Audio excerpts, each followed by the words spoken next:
बुला लीजिए मेरे आका मदीने में मुझे भी अब बुला लीजिए। तरसती है मेरी आँखें,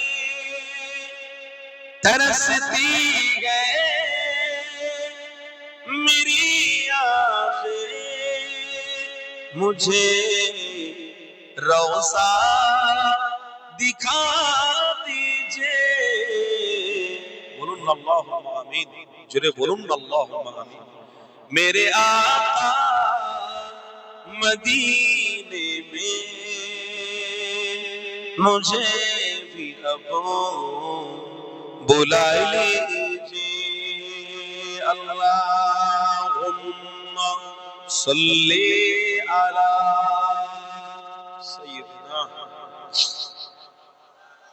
मौलाना व अला आलिहि मौलाना मुहम्मद।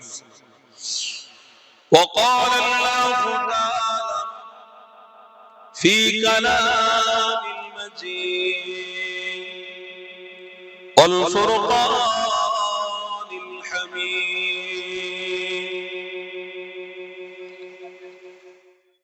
व अहसिनु इन्नल्लाहा युहिब्बुल मुहसिनीन। वक़ाल सल्लल्लाहु अलैहि वसल्लम वमन सतर मुस्लिमन सतरल्लाहु फिद दुनिया वल आखिरह। सदकाल्लाहुल आज़ीम। আজকের এই মাহফিলে উত্তর খড়গাছি সুনামধন্য মাহফিলের নির্বাচিত নির্ধারিত যোগ্য সভাপতি সাহেব আওলাদ মুসাদ্দির জামান দাদা হুজুর পীর কেবলা লাগতে জিগার ফোন, আমাদের সকলের পীর, সহসভাপতি, সেক্রেটারি, ক্যাশিয়ার সহ অল কমিটি বৃন্দ, তার সাথে সাথে এই গ্রামে আমার সম্মুখে যারা বসে আছেন, কেউ চাকরিজীবী মানুষ, জ্ঞানী গুণী বুদ্ধিজীবী শিক্ষিত, কেউ অ্যাডভোকেট, কেউ উকিল, কেউ ম্যাজিস্ট্রেট, কেউ চাকরিজীবী, কেউ ব্যবসায়ী, যারাই আজকের আল্লাহ তার রাসূলের জন্য ঈমানি মাহফিলে এসে বসেছেন, আল্লাহ প্রত্যেকের হায়াতকে যেন দারাজ করে দেন। বলুন আল্লাহু আকবার। কেন আজ আমরা প্রতিজ্ঞাবদ্ধ হয়েছি আমাদের ঈমানকে মজবুত করেই দুনিয়া ছাড়তে হবে। আর এই সমস্ত মাহফিলগুলো তাসাউফের মাহফিল, সমস্ত মাহফিলগুলো রহমতের মাহফিল, নাজাতের মাহফিল, মাগফিরাতের মাহফিল। কেন যে গ্রামে মাহফিল হয় ওই গ্রামে আল্লাহ যদি বড় গজব দেওয়ার কথা চিন্তা করেন, ওই গ্রামে কোনো ভালো কাজের ওসিলায়, ঈমানের কাজের ওসিলায় আল্লাহ ওই গজবটাকে তুলে থাকেন। আজকের সেই কাজ একটা বছর পরে উত্তর খড়গাছি গ্রামের আমার বাপ আমার ভাইয়েরা মিলে করেছেন। আমি নিজেকে আসতে পেরে অনেক গর্ববোধ মনে করছি, আমার খুবই ভালো লাগছে। আলহামদুলিল্লাহ যে আপনাদের এই গ্রামে সুনামধন্য আলেমের দ্বীনদেরকে আপনারা দাওয়াত করেছেন। শুধু তাই নয়, ফুরফুরা দরবার শরীফের এক একটা ফুলকে আপনারা দাওয়াত করেছেন। আমার পরে যিনি আসবেন তিনি আরেকটা ফুল, আর হুজুর কেবলা তেশরিনি তো রয়েছেন। আলহামদুলিল্লাহ আল্লাহ পাক আমাদেরকে কবুল করেছেন। এটা আমাদের কৃতিত্ব নয়, আমাদের বড়ত্ব নয় যে আমরা গিয়ে মাহফিলে বসেছি, আমরা বসেছি নয়, আল্লাহ বসিয়েছে। কথা ঠিক না ভুল বলছি? পৃথিবীতে বর্তমান সময়ে 4000-এর ঊর্ধ্বে ধর্ম আছে।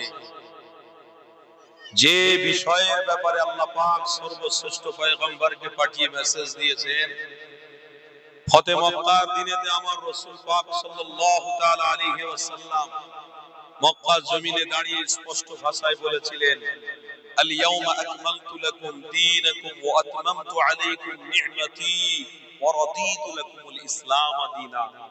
আমি আল্লাহ, হে আমার হাবিব, আপনাকে আমার পক্ষ থেকে জান্নাতের সার্টিফিকেট করে আমি আল্লাহ পাঠিয়েছি। জোরে বলুন।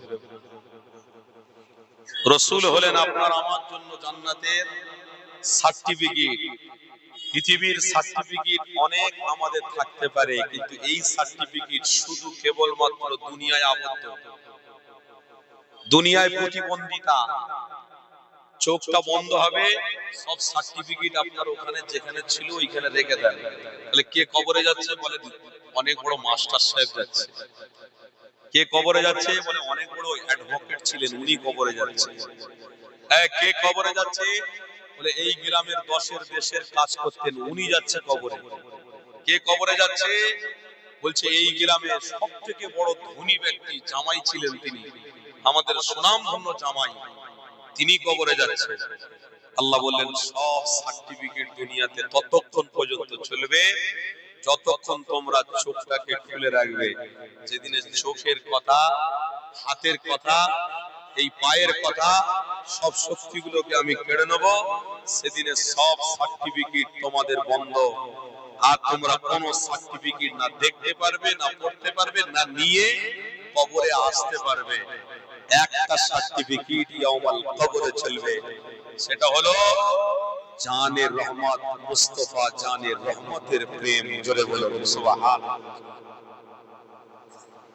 আজকে যে আপনাদের সময়টা লাগাচ্ছেন, এই সময়টা যদি প্রকৃত পক্ষে মানুষ দেখানো না হয়, অহংকারিতা না হয়, প্রকৃত পক্ষে যদি কোনো মানুষের নিয়ে চর্চাকারী না হয়, কোনো আলোচনায় চায়ের দোকানে বসে গিয়ে চর্চা যদি না হয়, তাহলে সেই জানে রহমত, জানে মুস্তাফা, যিনি মোহাম্মদ মুস্তাফা, দয়ার নবীকে মোহাম্মত করনে ওয়ালারা অবশ্যই মনে রাখবে, তোমার যাওয়ার কবরের সার্টিফিকেটটা রাসূলই তোমার সাথে রাখবে। আমার আব্বারা, আমার ভাইয়েরা, বর্তমান সময়তে ইসলামকে আল্লাহ সবথেকে বড় শ্রেষ্ঠ বানিয়েছেন। এই ইসলামের অনুসারী কারা? আমরা যারা মাথায় টুপি দিয়ে, মুখে দাড়ি দিয়ে 5 ওয়াক্ত নামাজ পড়ছি, আমরা যারা গরিবদেরকে সহযোগিতা করছি, আমরা যারা গরিবদেরকে সহযোগিতা করে পাশে টেনে নিচ্ছি, আমি বড় লোক, শুধু আমি একা খাবো, আর আমার পাশে একটা গরিব মানুষ, সে কেন পাবে না? এই নিয়ে আমাদের মধ্যে যে চেষ্টা, যে প্রয়াস, যে চিন্তাধারা, এটাই হলো প্রকৃতপক্ষে ইসলামের চিন্তা। জোরে বলুন সুবহানাল্লাহ। এই চিন্তাটা কোথায় থেকে এসেছে? এই চিন্তাটা আজ থেকে 1500 বছর আগে আল্লাহ নবী তোমার আমার ঈমান মুস্তাফা জানের রহমতের চিন্তা থেকে আল্লাহ পাক এই পর্যন্ত টেনে নিয়ে এসেছে। কিয়ামত পর্যন্ত এই চিন্তা ফিকির চলবে। কোন মায়ের লাল নেই ইসলামের অনুসারীদেরকে ধমকে চমকে নবী থেকে দূরে সরাবে, কারোর হিম্মত নেই। আর আজও বলছি, কারোর হিম্মত থাকার কোন রকম ভাবে প্রয়াস পাওয়া যাচ্ছে না। কেন? যে মেটানোর জন্য এসেছে আল্লাহ তাকে মিটিয়ে দিয়েছে, ইসলামকে আল্লাহ কবুল করে নিয়েছে। যদি কেউ বলে উত্তর খড়গাছির মাহফিলে আমি আজকে যাব না, সাপোজ কেউ যদি বাড়িতে বসে বসে বলে আমি যাব না, দরকার নেই মাহফিলে, মনে রেখে দিও তোমার অহংকার তোমাকে জাহান্নামে টেনে নিয়ে যাচ্ছে। আপনার অহংকার জাহান্নামে টেনে নিয়ে যাচ্ছে। আপনি মনে করছেন খড়গাছির মাহফিলে কি আমার লাভ কি হবে, আপনি এটা মনে করেননি যে আমি যাব না ক্ষতিটা কি হবে, লাভ কি হবে আপনি এটা মনে করছেন। যাব না, না গেলে ক্ষতিটা কি হবে? সবথেকে বড় ক্ষতি হবে যে আল্লাহ তার রাসূলের অনুসারী আপনি ওই মূল্যবান জায়গায় মূল্যবান সময়টাকে লাগাতে পারতেন, কিন্তু আপনি দিতে পারেননি। মানে আজ ভোরেও যদি আপনার ইন্তেকাল হয়ে যায়, আল্লাহ আপনাকে এর কৈফিয়ত কিন্তু চাইবে যে আমার নবীকে ভালোবাসিস, আমাকে ভালোবাসিস, তার জন্য তোর কতটা প্রয়াস ছিল, চেষ্টা ছিল, আশা ছিল। আল্লাহ তো কোরআনে স্পষ্ট ভাষায় বলে দিয়েছেন, হে আমার বান্দা, নুন আমার খাবি, আমার গুণগান গাইবি। আমার নুন খেয়ে যদি অন্যজন ইবলিস শয়তানের গুণ গাস, তাহলে মনে রেখে দিস অবশ্যই তোদের ঠিকানা আমিও চিন্তাধারা করে রেখেছি। তোদের কাগজপত্র আমি আল্লাহ আমার কাছেও ফেরেশতারা জমা দেয় যে আমার বান্দা কি করছে না করছে। এই কোরআনের ভাষায় স্পষ্ট ভাষায় আল্লাহ জানিয়ে দিয়েছে, ওয়া আহসিনু ইন্নাল্লাহা ইউহিব্বুল মুহসিনিন। ওরে আমার বান্দারে, তোরা যদি নিষ্ঠার সাথে, ভালোবাসার সাথে, দরদ দিয়ে আমি আল্লাহ আমার রাসূলকে ভালোবাসতিস, তাহলে প্রত্যেকটা আমল তোরা নিষ্ঠার সাথে করতিস, শরীক হতিস, আর আমি আল্লাহ আমাকে খুশি করতিস, আমি আল্লাহ তোদের জন্য জান্নাতের দরওয়াজাকে আমি খুলে রাখব। আল্লাহ নবী দুজাহানের সুলতানের প্রেমিকেরা আজ থেকে নয়, প্রাচীনতম ধর্মের সিস্টেম আছে, এই সিস্টেমটাকে কেউ পরিবর্তন করতে পারবে না। যদি আপনি নিজেকে নিজে মনে করেন যে আমি ইসলামের অনুসারী হব না, পাক চলে যাব, আজ এইরকম তো প্ল্যান চলছে। আপনারা জানেন কি জানি না, একটু ছোট্ট কথা বলে দিয়ে যাচ্ছি। ইসলামের অনুসারীদেরকে নবী থেকে দূরে সরানোর জন্য একটা চেষ্টা চলছে। তবে ছেলেরা তো খুব কঠোর, এরা নবী ছাড়বে না। কেন আরো এখন করে ইদানিং করে আমরা দেখতে পাচ্ছি ফ্ল্যাকার্ড দিয়ে আল্লাহর নবীর নামকে প্রকাশ করছে, আই লাভ মুহাম্মাদুর রাসূলুল্লাহ সাল্লাল্লাহু আলাইহি ওয়াসাল্লাম বলে। সারা রাস্তায় সারা জায়গায় আপনি দেখবেন আমার যুবক ভাইরা, আমার আব্বারা সব মিলে নবীর নামটাকে আবার নতুন করে প্ল্যাকার্ড দিয়ে সাজাচ্ছে আর বলছে, এ পৃথিবীর মানুষ, আমরা আমিরে হামজার অনুসারী, আমরা আবু বকরের অনুসারী, আমরা বেলালের অনুসারী, আমরা উমরে ফারুকের উত্তরসূরি, আমরা হারিয়ে যাইনি, আমরা এখনো পর্যন্ত আমার নবীকে সিনায় রেখে দিয়েছি, আমরা হারিয়ে ফেলিনি। যদি উত্তর খড়গাছিতে মাহফিলের প্রয়োজন হয় তো আমি একা মাহফিল করে দেব, আল্লাহর নবীর নাম হবে, এটা তো আমাদের জন্য জান্নাতের পথ। জোরে বলুন সুবহানাল্লাহ। এ তো আমাদের জন্য হেদায়েতের রাস্তা, এ তো আমাদের জন্য মুক্তির রাস্তা। উত্তর খড়গাছির মানুষ, এই রকম দিন এখনো আসেনি যে মাহফিল করব না। না, উত্তর খড়গাছির এমনও মুমিন আছে দেখবেন চুপি চুপি বাস করছে, সে কাঠের কাজ করুক আর রাজমিস্ত্রি কাজ করুক আর যাই করুক, দেখবেন তার মনের উদার, তার মনের প্রেম, তার মনের ভাতৃত্ব ভালোবাসা এতটাই গভীর যে কেউ না করলেও সে চুপি চুপি আমার নবীর নাম নিতে বাধ্য হবে। এটাই হলো আল্লাহ, আল্লাহর রাসূলের প্রেম। আল্লাহ বলছে এটাই হলো ইসলামের অনুসারী, এটাই হলো ইসলামকে মুহাব্বত করার একটা প্রয়াস। জোরে বলুন সুবহানাল্লাহ। আরেকটু তাকবীর দেন না, নারে তাকবীর। এটা হলো অক্সিজেন। আল্লাহর ধ্বনিটা হলো সবথেকে বড় অক্সিজেন। এটা মাঝে মাঝে একটুখানি আমি বলবো, এটা আপনারা রাগ টাগ করবেন নাকি? তাকবীর দিয়ে ইবলিশ শয়তান তাড়াবে। আমার বাপেরা, আমার ভাইয়েরা, তো সেই জন্য আল্লাহ নবী দিন দুনিয়ার বাদশা যে ধর্মটাকে প্রচার করেছেন সেটা হলো প্রাচীনতম ধর্ম। এই নতুন নতুন আপডেট করা ধর্মে আমরা বিশ্বাসী নয়, আমরা শিরিক মুক্ত বিশ্বাসী, আমরা সিজদাকারীতে বিশ্বাসী, আমরা একত্ববাদে বিশ্বাসী। যেমন আপনারা যখন নামাজ পড়তে যান তখন ইমাম সাহেবের পিছনে কি বলেন? ইক্তাদাইতু বিহাদাল ইমাম। আর ইমাম সাহেব কি বলে? আনা ইমামুল লিমান হাদারা ওয়া মান ইয়াহদুর। আল্লাহ এতগুলো মুক্তাদিদের দায়িত্ব আমি নিলাম বলে আল্লাহু আকবার বলেন। আর আপনারা কি বলেন? ইক্তাদাইতু বিহাদাল ইমাম। আল্লাহু আকবার। আল্লাহ ইমাম সাহেব সামনে রয়েছেন, পিছনে আমি, নামাজ উনি পড়াচ্ছেন, পিছনে আপনি ইক্তাদা করছেন। একেই বলে একত্ববাদী। ইমাম যারা মানবে না তারা কোনোদিন আল্লাহ, আল্লাহর রাসূলকে মানবে না। কাবা শরীফ, মক্কা শরীফে ইমাম সাহেব একজন, ইমাম সাহেবের পিছনে হাজার হাজার হাজার লক্ষ লক্ষ মানুষ নামাজ পড়ছে। কি গো, কথা শুনছেন না? লক্ষ লক্ষ মানুষ নামাজ পড়ছে। কেন? ওই জায়গায় তো অনেক বড় লোক আছে, ওই জায়গায় অনেক পয়সাওয়ালা আছে। কি গো, তাই তো নাকি? তো সেইখানে ইমাম সাহেবের পিছনে নামাজ পড়তে হবে, এটা যেন কিরকম মতো আমাদের ভালো লাগছে না। এটা আমাদের জন্য একটা মন মানসিকতার মধ্যে কিরকম একটা ঠেকছে। একজন নামাজ পড়াবে আর আমরা কোটিপতি লোক নামাজ পড়বো, এটা মেনে নেওয়া যায় না। কিন্তু না, একত্ববাদ যারা বিশ্বাসী, যারা বলেছে আশহাদু আল্লা ইলাহা ইল্লাল্লাহ ওয়াহদাহু লা শারীকা লাহু ওয়া আশহাদু আন্না মুহাম্মাদান আবদুহু ওয়া রাসূলুহু, তারাই কেবলমাত্র আল্লাহর নবীকে একত্ববাদ বলে মেনে নিয়েছে। তারা আমার রাসূলকে এত মানা মেনেছে, নবী যেটা বলেছে সেটাই তারা শুনেছে। আল্লাহ নবী দুনিয়ার বাদশা হাবিবুল্লাহ এমন করে মসজিদে নববী শরীফে রয়েছে, নবী পাকের সাহাবা হুজুররা উপস্থিত রয়েছে। আল্লাহ নবী দুনিয়ার বাদশা সাহাবা হুজুরদের জানাতে লাগলেন, হে আমার সাহাবারা, আমি রাসূলুল্লাহর কথা আলোচনা করি, এই কথাগুলোকে তোমরা কি সাপোর্ট করো, এই কথাগুলো কি তোমরা মেনে নাও? আল্লাহ নবী সাহাবারা জানাতে লাগলেন, ইয়া রাসূলুল্লাহ হাবিবাল্লাহ, আমরা অবশ্যই আপনার প্রত্যেক কথার উপরে সাপোর্ট এবং বিশ্বাস রাখছি। শুধু সাপোর্ট না, বিশ্বাস করছি। হে দুনিয়ার মানুষের আমার নবীর গোলামেরা, হে আমার রাসূলুল্লাহ দিবানারা মনে রেখে দিও, আল্লাহ নবী যে আলোচনা করেছে ওই আলোচনাতে সাহাবা হুজুররা ছিল, সাহাবা হুজুরদের ধন সম্পদ ছিল, সাহাবা হুজুরদের অর্থ ছিল, সাহাবা হুজুরদের পয়সা ছিল, বিবি বাচ্চা সংসার ছিল।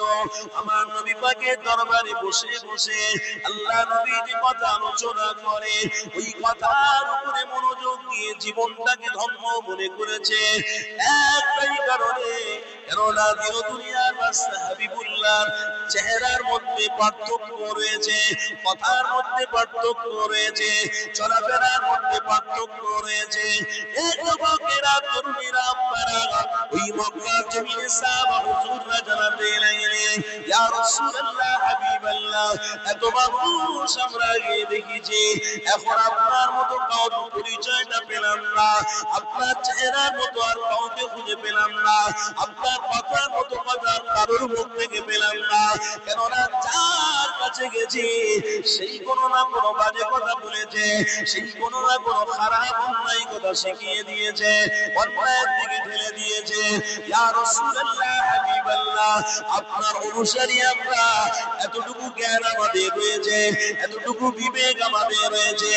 বেশক আমার আল্লাহ আপনাকে সর্বশ্রেষ্ঠ পয়গাম্বর বানিয়েছে।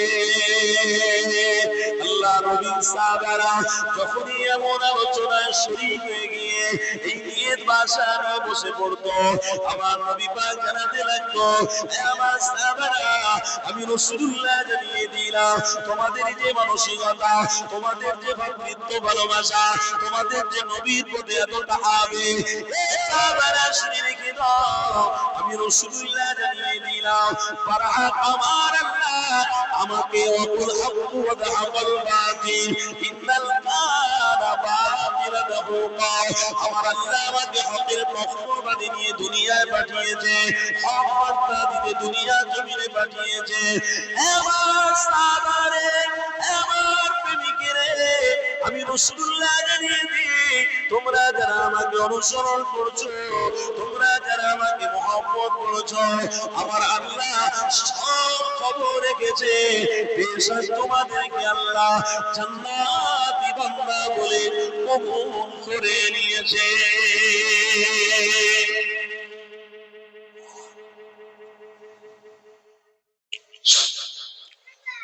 সাহাবা হুজুরদের কি কম শিক্ষা ছিল নাকি? এই অর্থতত্ত্ব ছিল না নাকি? তখনকার জামানার মানুষ তারা কোথায় বাস করতে জানেন? পশ্চিমা দেশ। আর আপনি কোথায় আছেন? এশিয়া মহাদেশ। আর এশিয়া মহাদেশ আর পশ্চিমা দেশের মধ্যে পার্থক্য আছে না নেই? কি বলছেন বলেন? আপনার কাছে যে জিনিসটা আসছে সেটা এশিয়া মহাদেশে আসতে গেলে আগে পশ্চিমা দেশ থেকে ঘুরে ঘুরে তবে আপনার কাছে আসছে, এটা জানেন? আপনি কতটা পিছনের দিকে আছেন জানেন? তারপরে আপনার পরে ফের বাংলাদেশ আছে, বাংলাদেশের পরে ওদিকে মায়ানমার আছে, ওরা কতটা পিছনের দিকে। আমরা তবুও তো ওদের থেকে অনেকটা আগে আছি। আমাদের আগে আগে দেখতে গেলে, অনেক আগে দেখতে গেলে ওদিকে পাকিস্তান, ওদিকে চলে যান আস্তে আস্তে করে আফগানিস্তান, ওদিকে তুর্কি, ওদিকে চলে যান আস্তে আস্তে করে সেই মক্কাতুল মুকাররমা, সেই সোনার মদিনা শরীফ। জোরে বলুন সুবহানাল্লাহ। ওটাকে বলা হয় পশ্চিমা দেশ। আর এই পশ্চিমা দেশের মানুষের স্টাইল, মানুষের চলাফেরা, মানুষের কথাবার্তা আমাদের থেকে সম্পূর্ণ আলাদা। কি গো, শুনছেন না শোনেন না? তাদের কাছে যে জিনিস আছে আমাদের কাছে সে জিনিস নেই। তাদের কাছে মুদ্রা আছে, তাদের কাছে রুপি পয়সা নেই, তাদের কাছে মুদ্রা। তাদের কাছে অনেক বড় নিয়ামত আছে, কি বাইতুল্লাহ শরীফ। তাদের কাছে সবথেকে বড় শ্রেষ্ঠ নিয়ামত জান্নাতের সার্টিফিকেট আছে। জোরে বলুন। আর আজকের আমরা অনেকটা পিছনে। সেই মানুষগুলো বোকা ছিল নাকি? সেই মানুষগুলো কি কিছু ছিল নি? টাকা পয়সা অর্থ কি তেনাদের কিছু ছিল না? না, বারহাত ছিল। হযরতে উসমান গনি হাদিসের মধ্যে দেখছিলাম, যিনি আমার নবীর একজন নিষ্ঠিত সাহাবী ছিলেন, একদম পুরো নিষ্ঠার সাহাবী, মজবুত সাহাবী। এভরি টাইম এনি টাইম আমার নবী যদি বলে উসমান তোমাকে শহীদ হতে হবে, হুজুর লাব্বাইক, একদম রেডি আছে, এক্ষুনি বললে শহীদ হয়ে যাবে। শুধু আপনি মুখ থেকে বলেন কি করতে হবে বলেন। হাদিসের মধ্যে দেখছিলাম সেই উসমান গনি ৭০,০০০ মাল বয়ে নিয়ে যেত। জোরে বলুন সুবহানাল্লাহ। ৭০,০০০ উট শুধু উসমান গনির মাল বইত, ব্যবসার মাল বইত। কেন? সেখানে পশ্চিমা দেশে, বালুর দেশে বেশি বেশি, মরুভূমির দেশে উট বেশি চলে। হাদিসের মধ্যে আছে যে ব্যক্তিটার এত পরিমাণ উট মাল বহন করে ব্যবসা করত, সেই ব্যক্তিটা আমার নবীর কদমের নিচে বসে বসে বসে বসে আল্লাহর জান্নাতের সার্টিফিকেটকে মহব্বত করে ফেলেছে। এত সহজ নয়। ওই মানুষরা বোকা নয়, ওই মানুষরা আমার নবী পাকের সামনে বসে বসে আমার নবী যেটা বলছে সেটা ক্যাচ করছে। যা বলে আমার নবীর সাহাবারা সাথে সাথে ক্যাচ করে নেয়। আল্লাহ নবী দুনিয়ার বাদশা বিকুল্লাহ জানাতে লাগলেন, হে আমার সাহাবারা, আমি রাসূলুল্লাহ কি তোমরা কি প্রকৃত পক্ষে বিশ্বাস করো? আল্লাহ নবী সাহাবারা জানাতে লাগলেন, ইয়া রাসূলুল্লাহ হাবিবাল্লাহ, প্রকৃত পক্ষে আপনাকে বিশ্বাস করে ফেলেছি। এই যুবকেরা, তরুণীরা, আপনারা শুনে রেখে দিও। হযরত আবু বকর সিদ্দিক দাঁড়িয়ে গেলেন, আমার নবী পাকের সাহাবী জানাতে লাগলেন, ইয়া রাসূলুল্লাহ হাবিবাল্লাহ, আপনাকে নবী বলে কেন বিশ্বাস করব না? কেন না এক তারিখে শহরে যখন আপনি বেরিয়েছিলেন, আমরা আপনার পিছনে পিছনে যাচ্ছিলাম, হঠাৎ করে দেখি আল্লাহ নবীর দুই দিকে ছোট ছোট পাথর গুলো পড়ে রয়েছে। এই পাথর গুলো দরজার সুলতান আল্লাহ নবীকে চিনতে পেরে ওই পাথর গুলো আল্লাহ নবীকে সালাম দিতে লেগেছে। আমি আবু বকর নিজের কানে শুনেছি, আল্লাহ নবীর সাহাবী আবু বকর জানাতে লাগলেন, ইয়া রাসূলুল্লাহ হাবিবাল্লাহ, কেন আপনাকে বিশ্বাস করব না? কেন আপনাকে মহব্বত করব না? কেন আপনাকে নবী বলে স্বীকার করব না? কেন না আমি নিজে আপনার সাথী হয়েছিলাম। এই যুবকেরা, তরুণেরা, আপনারা মনে রেখে দিও, আর যারা শিক্ষিত মনে করে অহংকার করেছে, কেন কি খোরাগাছির মাহফিলে বলবো, কেন কি দরুদ পড়বো, জিকির করবো, ওখানে তো শুধু ভণ্ডরা বসে থাকে। এই যুবকেরা, তোমার আব্বারাও তো মুসাতে জামানে রক্ত মুড়ি ছিল, তোমার আব্বারাও নবীকে হাসিল করার জন্য পীর ধরেছিল, আল্লাহ পর্যন্ত পৌঁছাতে পারার জন্য পীর মুশরিকদের ধরেছিল, আল্লাহ নবী দিদার প্রাপ্ত লাভ হয়েছিল। এই যুবকেরা, হযরত আবু বকর জানাতে লাগলেন, ইয়া রাসূলুল্লাহ, ইয়া হাবিবাল্লাহ, হুজুর আপনার সাথী হয়ে যখন ওই মক্কা জমিন ছেড়ে দিয়ে মদিনার জমিনের দিকে আমরা আল্লাহর ইশারাতে যাচ্ছিলাম, আল্লাহর হুকুমে যেতে যেতে হঠাৎ করে আপনি জানাতে লাগলেন, এ বাবা গো বাবার, আমার একটু আরাম এবং নিন্দার ব্যবস্থা করে দাও। আমি আবু বকর হীরা গুহাতে আপনার ব্যবস্থা করে দিলাম। আপনি এসে আমার ঠাইতে মাথা দিয়ে ঘুমিয়ে পড়লেন। আমি আবু বকর সেখানে বসে বসে আপনার সোনার চাঁদের মুখখানা দেখছিলাম, আর মনে মনে অনুভব করছিলাম, আরে কি নবী আল্লাহ বানিয়েছে, কি রাসূলের উম্মত হয়েছে আমরা। সেই নবীর বিষয়ে আবু বকর জানাতে লাগলেন, আমার হাবিবুল্লাহ সোনার চার মুখটা আমি বারে বারে দেখছিলাম, এমনি করে দুনিয়ার আসবাবের দিকে তাকাচ্ছিলাম। আরে আমার আল্লাহ, আল্লাহ নবীর ওসিলায় সব কিছু দুনিয়ার মানুষদের জন্য সহজ করে দিল।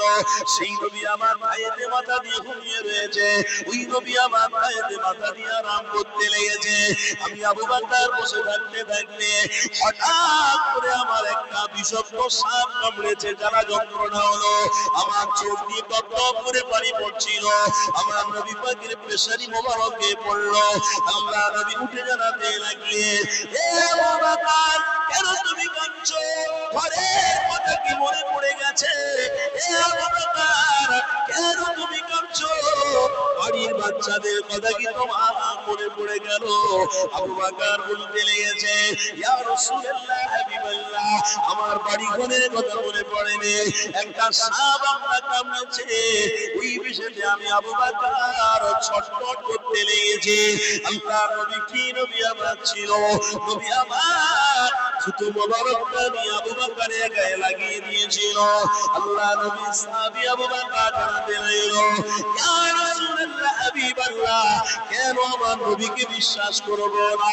আমার নবী পাকের থুতু মোবারকের ওসিলায় আমি আবু বকরের সাপের বিষ সরে গিয়েছিল। আরো জোরে বলুন। আপনি নবী মানে আমাদের কলিজা, আমাদের জাহান, আপনি এভরি টাইম এনি টাইম আপনি বলবেন আপনার জন্য শহীদ হয়ে যাবে। সেই নবীর অনুসারীরা, শিক্ষিত মানুষ সবাই আমার রাসূলকে মহব্বত করে জীবন ধন্য করেছে, জান্নাতের সার্টিফিকেটটা অর্জন করেছে। আল্লাহ পবিত্র কোরআন স্পষ্ট ভাষায় বলে দিয়েছে, আতিউল্লাহ ওয়া আতিউর রাসূল ওয়া উলিল আমরি মিনকুম। আল্লাহ কোরআনে কি বলছে? হে আমার বান্দা, আমার ইতাআত করবি। কার ইতাআত করবেন আপনারা? আল্লাহ। তারপরে কোরআন কি বলছে? ওয়া আতিউর রাসূল। তারপরে কার ইতাআত? কার কাছ থেকে আমার পরিচয় নিবি? নবীর কাছ থেকে। কার কাছ থেকে পরিচয়? নবীর কাছ থেকে। নবী যদি না থাকে তাহলে কার কাছ থেকে নবী এবং আল্লাহর পরিচয় নিবি? কোরআন বলছে ওয়া উলিল আমরি মিনকুম, তোমরা তোমাদের জায়গায় থাকো, আমি আল্লাহ যুগে যুগে এক একটা ইমাম পাঠাবো, এক একটা ওলি পাঠাবো, এক একটা মুসাদ্দিক পাঠাবো। তাই সেই সমস্ত ওলি বান্দাদের সোহবতে গিয়ে আমি রাসূলকে তোমরা চিনবে, আল্লাহকে তোমরা পেয়ে যাবে। জোরে বলে। আমার মুজাদ্দিদে জামান দাদা হুজুর পীর কেবলার ভক্ত মুরিদ আমরা। দাদা হুজুরকে তো আমরা দেখতে পাইনি, পাঁচ হুজুরের মেজো হুজুর পীর কেবলাকে অনেকে দেখেছেন। ছোট হুজুর পীর কেবলা ওই সব জায়গায় ওয়াজ করে বেড়াতেন। ছোট হুজুর পীর কেবলার মহব্বতের মানুষ যারা আজও পর্যন্ত যারা বেঁচে আছে, এই যে আমি মধ্যম গ্রাম বলে একটা জায়গা আছে, জানেন না? এয়ারপোর্টের পাশে, এয়ারপোর্টের পাশে মধ্যম গ্রাম। ওই মধ্যম গ্রামে কিছুদিন আগে মাহফিলে গেছি। তা আমি গিয়ে প্রথমে আমাকে ডেকে নিয়ে, যেরকম ওলামাদেরকে একটু সম্মান করা হয়, আসলে পরে বাড়িতে বসিয়ে খুব সুন্দর করে, হুজুর কিছু খাবেন বলুন, আপনারা দূর থেকে এসেছেন, মেহমান মানুষ, আমাদের দাওয়াতে এসেছেন, কিছু খাওয়া দাওয়া করবেন। তাই বললাম কিছু খাবো না, তারপরেও কিছু খাবার টাবার হলো, খুব যত্ন হচ্ছে, ভালোবাসা। আলহামদুলিল্লাহ। কেন ভালোবাসি? এটা আমার নবীর ওয়ারিস হিসেবে ভালোবাসি। জোরে বলে সুবহানাল্লাহ। আমরা নবীর ওয়ারিস হিসেবে আপনারা ভালোবাসেন, কিন্তু আপনারা সম্মান করছেন, এতে অবশ্যই আমার আল্লাহ খুশি হচ্ছে না নারাজ হচ্ছে? খুশি হচ্ছে। কেন? একজন নবীর ওয়ারিসদেরকে আপনারা ভালোবাসছেন মানে কাতারটা ঠিক রেখেছেন, লাইনটাকে ঠিক রেখেছেন। এদের কাতারে থাকলে আল্লাহ পাক কাল কিয়ামতের দিনে নবীর কাতারে আমাদেরকে তুলে জান্নাতি বানিয়ে দিবেন। ওই মধ্যম গ্রামে বসে থাকতে থাকতে হঠাৎ করে একদম সাদা দাড়িওয়ালা আর টুপি পরে, জাল টুপি পরে বেচারা, लेकिन আস্তে আস্তে আস্তে করে বাবু এসে আমার পাশে সালাম দিয়ে চুপ করে বসে আছে। বাবাজি কোথায় বাড়ি, কি ব্যাপার? কথাবার্তা এরকম হতে হতে হতে হতে হঠাৎ করে ছোট হুজুর পীর কেবলার কথা বলছে। আর ছোট হুজুর পীর কেবলার কথা বলতে বলতে টপ টপ টপ টপ করে পানি আসছে। বাপ রে, এত পীর কি ভালোবাসে! ছোট হুজুর পীর কেবলা যখন ওয়াজ করতে যেতেন ওই সমস্ত এয়ারপোর্টের আশপাশে, তখন ওই ব্যক্তিটা যিনি গল্প করছেন, ছোট্ট একটু গল্প বলে দিই, কথা মুখের কথা তো মনে থাকে, এগুলো আবেগ ভরা কথা, একটু না বললে কলিজা শান্তি হয় না। বিশ্বাস করুন, সাহাবারা নবীকে পেয়েছে, এনারা জীবন দিতে তৈরি ছিল, আর সেই নবীর ওয়ারিস আল্লাহর ওলিদেরকে কেউ কেউ মহব্বত করেছে, তাদের জন্য চোখের পানি ফেলছে। মনে করুন কি ভালোবাসা, কি ভালোবাসা, কি মহব্বত।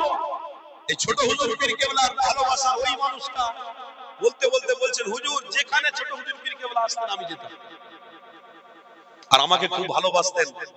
তো একদিন আমাকে বললেন যে বাবা তোমার বাড়িতে আমি ঘুমাবো, আরাম করবো, কারণ পাশেই জলসা আছে, আমি গিয়ে আরাম করবো। এই বাবা তুই বাড়ি চলে যা।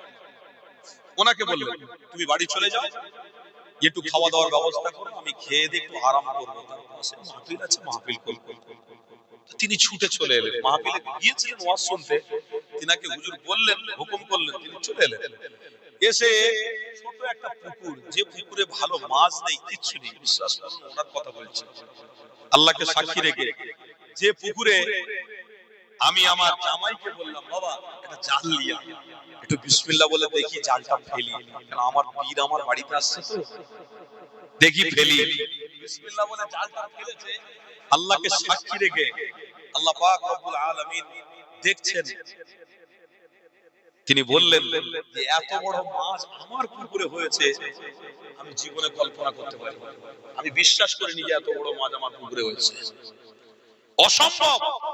হুজুর কেবলা আমার পীর আসছে, ওই দিনে ওই নিয়ামতটা নিয়ে আলহামদুলিল্লাহ বলে বলেছিলাম, আল্লাহর ওলিদের সুহবতে থাকার ওসিলায় কেরামতি আউলিয়া আমার আল্লাহ দেখিয়ে দিয়েছে। আরো জোরে বলুন, আল্লাহর ওলিদের একটা কেরামত আল্লাহ দেখায়। কেন? তাদের তেনারাও আল্লাহর রাসূলের গোলাম ছিলেন। জোরে বলুন। আর আল্লাহ নিজে বলেছেন, এ আমার বান্দা আমার বান্দি, যারা আমার হাবিবের গোলাম হবে তাদেরকেই আমি আল্লাহ রহমত দিয়ে, নিরাপত্তা দিয়ে জান্নাতে দাখিল করাবোই করাবো। যারা আমার নবীর প্রেমিক হবে না, তাদেরকে কোনোদিন আমার জান্নাতে আমি দাখিল করাবো না, তাদেরকে জান্নাতে প্রবেশ করাবো না। প্রবেশের দরওয়াজা বন্ধ থাকবে। কেন? দুনিয়ার সার্টিফিকেট না থাকলে ডাক্তার হওয়া যায় না, দুনিয়ার সার্টিফিকেট না থাকলে স্কুলে পরীক্ষায় আপনাকে বসতে দেওয়া হয় না। ইংলিশ মিডিয়ামে বাচ্চাকে ভর্তি করেছেন, আপনার আইডেন্টি কার্ড যদি গলাতে না ঝুলিয়ে স্কুলে যান, তাহলে তাদের রেজুলেশন নষ্ট হবে, তাদের সিস্টেমে বদনাম হবে। তাই স্কুলের মধ্যে তারা প্রবেশ করাবে না, বলবে ছাত্র দরকার নেই, বাবা তুই বাড়ি চলে যা, আইডেন্টি কার্ড নিয়ে আয়, তবে তোকে স্কুলে ঢোকাবো। তাহলে পৃথিবীতে বাঁচতে গেলে আজও বর্তমান সময়ে SIR হচ্ছে না, হয়নি?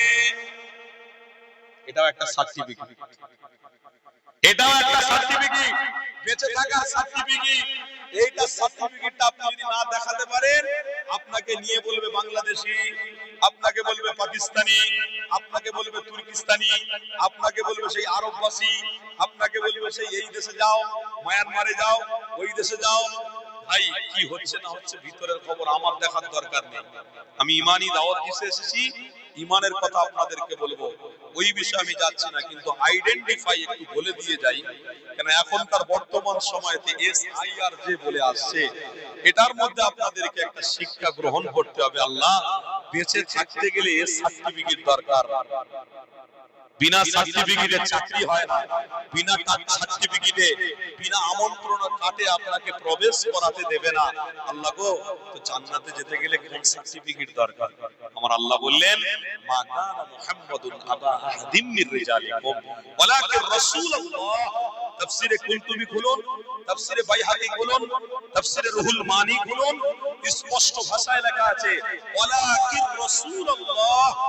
আল্লাহ বলেন সার্টিফিকেট হলো মুহাম্মদ মুস্তাফা। আর একটু জোরে বলবেন না? চিল্লে আওয়াজ দিয়ে তাকবীর দেবেন না? নারে তাকবীর। সার্টিফিকেট কি? মুহাম্মাদুর রাসূলুল্লাহ, এইটা হলো সার্টিফিকেট। এইবারে কেউ যদি মনে করে আমি বেরিয়ে পেশাব করব, তাহলে সার্টিফিকেট কমজোর হচ্ছে। এবার যদি কেউ মনে করে মাটির জিনিস তৈরি করে সেখানে আমি শিক্ষিত মানুষ, আমার ইচ্ছে মতো আমি করব, আর বেশি গভীর বললাম না বাপ, বুঝলেন? বুঝছেন না? পৃথিবীতে অনেক ধর্ম আছে, কোন ধর্মকে আমরা আঘাত দিতে আসিনি, কিন্তু আজকের বর্তমান সময় মাথায় টুপি পরলে, মুখে দাড়ি নিলে, রাস্তায় ঘোরাফেরা করলে কেউ কেউ ধরে বলে আতঙ্কবাদী, কেউ কেউ ধরে বলে জানি এরা চিটিংবাজ। ভাই আমরা চিটিংবাজ হয়ে গেলাম? দাড়ি রেখে মাথায় টুপি দিয়ে একটা অটোওয়ালার অটোতে উঠে যখন সফর করছি, আমার পাশে একটা যাত্রী বসে সফর করছিল, হঠাৎ করে যেতে যেতে একটা যাত্রীর টাকা আমার পাশে পড়ে গেল। আমি সেই মুমিন দাড়িওয়ালা, আমি সেই মুত্তাকি টুপিওয়ালা, আমি পাশে ওই টাকাটাকে তুলে নিয়ে আওয়াজ দিয়ে, হাদিসের ভাষায় লেখা আছে আল্লাহর নবী হুকুম করেছেন, বাবা পুরনো মালটাকে পকেটে ফেলুনি বাবা, ওই মালটাকে নিয়ে ওইখানে দাঁড়িয়ে 3 বার বলো, কার মাল, কার পয়সা, কার পয়সা, আওয়াজ দিয়ে 3 বার বলো, এটা মাসলা। আমরা সেই দাড়িওয়ালা টুপিওয়ালা এইরকম উপকার করে মানুষকে উপকার করেছি, তারপরেও আমরা আতঙ্কবাদী, তারপরেও আমরা এত লাঞ্ছিত। কিছুদিন পূর্বে একজন মুসলমানের ছেলে একটা ছোট বাচ্চাকে অ্যাম্বুলেন্সে ছোট বাচ্চার হার্ট সার্জারি হবে, ওই বাচ্চাটাকে অ্যাম্বুলেন্সে তুলে এত গভীর ভাবে এত রানিং এ চালিয়ে গেল যা কোনো ড্রাইভারের দ্বারা সম্ভব হতো না। ওই ব্যক্তিটার বাড়ি ব্যাঙ্গালোর, ওই ব্যাঙ্গালোরে মুসলমানের বাচ্চা সারা ভারতবর্ষের মানুষকে দেখিয়ে দিল যে একজন মুসলমান হয়ে কোনো জাত দেখে না, একজন মুসলমান হয়ে কোনো পথ চেনে না, একজন মুসলমান হয়ে নবীর গোলামের পরিচয় দেয়, আমি রাসূলের গোলাম, আমি প্রত্যেকের জন্য কাজ করতে তৈরি আছি। জোরে বলে, প্রত্যেকের জন্য আমার দরওয়াজা খোলা থাকবে, প্রত্যেকের জন্য আমার সিনা চওড়া থাকবে। সে হিন্দু ভাই হলেও কি, মুসলিম হলেও কি, খ্রিস্টান হলেও কি, ইহুদি হলেও কি, প্রত্যেকের জন্য আমার দরওয়াজা আমি খোলা রেখেছি। আমরা সেই জাতি, আমরা আজ বর্তমান সময় লাঞ্ছিত, বর্তমান সময় অপমানিত। কেন জানেন? একটা হাদিস একটু শুনিয়ে দিই। আল্লাহ নবী 1000 বছর আগে বলেছিলেন, ইন্না মিন আশরাতিস সাআ আইয়ারফাউ ইলমু ওয়া ইয়াথবুতাল জাহলু ওয়া ইশরাবাল খামরু ওয়া ইয়াযহারাজ জিনা। আল্লাহ নবী বললেন, হে আমার সাহাবারা, এমন একদিন সময় আসবে যে সময়ে আমার উম্মতরা রাসূলকে বলবে ইনি কেউ নয়। জোরে বলুন, আরো জোরে বলুন। রাসূলের বিরুদ্ধে ভ্রান্ত ধারণা ছড়া হবে। কেন একটা মানুষকে নিয়ে তোরা হই হই করছিস? কেন একটা মানুষকে নিয়ে হই হই করছিস? শুধু নবী নবী নবী, এটা আমাদের মতো মানুষ ছিল, কেন হই হই করছো? বাদ দাও সব কথাবার্তা। এক শ্রেণী বলবে, আর অলরেডি শুরু হয়েছে, বলছে নবীর বিরুদ্ধে কথাবার্তা। তারপরে আরেক শ্রেণী দেখবেন মাথায় টুপি, মুখে বিশাল বড় দাড়ি থাকবে, এক শ্রেণীর মাওলানা বলবে, এক শ্রেণীর আলেমরা বলবে মাইকে মুখ দিয়ে প্রকাশ্যে, এ বাবা আমি বলছি শোনো, তোমরা আমার কথাটা শোনো, যখন তোমরা নামাজে বসবে তাশাহুদ, তাশাহুদ মানে আত্তাহিয়াত, তাই তো নাকি? তাশাহুদে বসে আমরা পড়ি আত্তাহিয়াতু লিল্লাহি ওয়াস সালাওয়াতু ওয়াত তাইয়্যিবাত, আসসালামু আলাইকা আইয়ুহান নাবিয়্যু ওয়া রাহমাতুল্লাহি ওয়া বারাকাতুহু, আসসালামু আলাইনা ওয়া আলা ইবাদিল্লাহিস সালিহিন। তারপরে আশহাদু আল্লা ইলাহা ইল্লাল্লাহ ওয়া আশহাদু আন্না মুহাম্মাদান আবদুহু ওয়া রাসূলুহু বলতে হয় না, হয় না? ওই সমস্ত আলেমরা মাইকে মুখ দিয়ে বলবে, কেন আব্দু ওয়া রাসূল বলছো? এটা বড় শিরক। জোরে বলুন, জোরে বলুন না নাউযুবিল্লাহ। তখনই আপনাদেরকে বলে দিয়ে যাচ্ছি, ওই লোকের কলারটা ডাইরেক্ট কলার ধরবেন, কলার ধরে জিজ্ঞেস করবেন যে ইসলামের নতুন ভ্রান্ত, ইসলামের নতুন চক্রান্ত আপনাকে কে শিখিয়েছে বলুন? কারোর কাছ থেকে পয়সা নিয়ে ইসলামের দাওয়াত দিচ্ছেন? কারণ কেউ ইহুদি, কেউ বেদিনের কাছ থেকে কোটি কোটি টাকা নিয়ে আপনি ইসলামের প্রচার করছেন? তখনই আপনাদেরকে প্রতিবাদ করতে হবে, তবেই আপনাকে আল্লাহ মুমিন মুত্তাকির কাতারে দাঁড় করিয়ে দেবে। মুত্তাকি আপনি, মুসলমান আপনি, আপনার নবীর বিরুদ্ধে কথা বলা হবে, সেখানে আপনাকে দাঁড়িয়ে প্রকাশ্যে বলতে হবে, না এটা মানব না, এটা অসম্ভব, চলবে না। আশহাদু আল্লা ইলাহা ইল্লাল্লাহ ওয়া আশহাদু আন্না মুহাম্মাদান আবদুহু ওয়া রাসূলুহু, আমার বাপ চাচারা পড়ে এলো, পূর্বপুরুষরা পড়ে এলো, আজকে নতুন করে তুমি বলছো এটা বাদ দিতে হবে? এ কি ধরনের কথাবার্তা? তার মানে বুঝে নিতে হবে নবী থেকে দূরে সরানোর প্ল্যান শুরু করেছে, এর থেকে আমাদেরকে বাঁচতে হবে। তাই নবী বললেন, ইন্না মিন আশরাতিস সাআ আইয়ারফাউ ইলমু, আল্লাহ তাদের কাছ থেকে ইলম তুলে নেবে, তারা জান্নাতের সার্টিফিকেট সম্পর্কে জ্ঞান থাকবে না।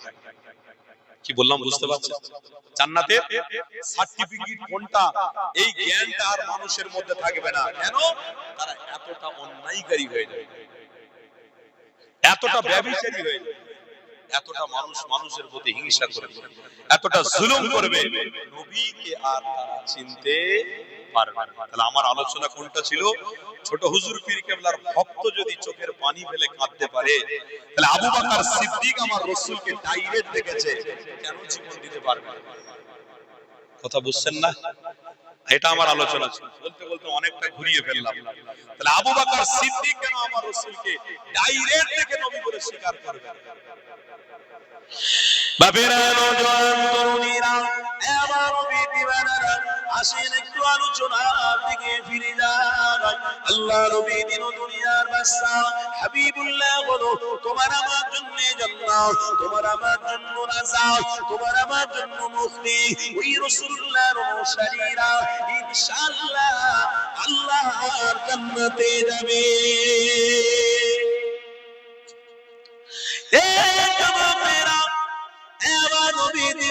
মনে রেখে দিও, আল্লাহ নবী দিন দুনিয়ার বাদশা হাবিবুল্লাহ সাহাবারা আমার রাসূলুল্লাহকে জানাতে লাগলেন, ইয়া রাসূলুল্লাহ, হাবিবাল্লাহ, হুজুর আপনার জন্য নিজেদের জীবনকে উৎসর্গ করে দিতে রাজি, হুজুর আপনার জন্য নিজেদের জানগুলোকে হাজির করে দিতে রাজি। ইয়া রাসূলুল্লাহ, হাবিবাল্লাহ, হুজুর দুনিয়ায় অনেক মানুষ দেখেছি, কিন্তু আপনার মতো মানুষ আর দেখিনি।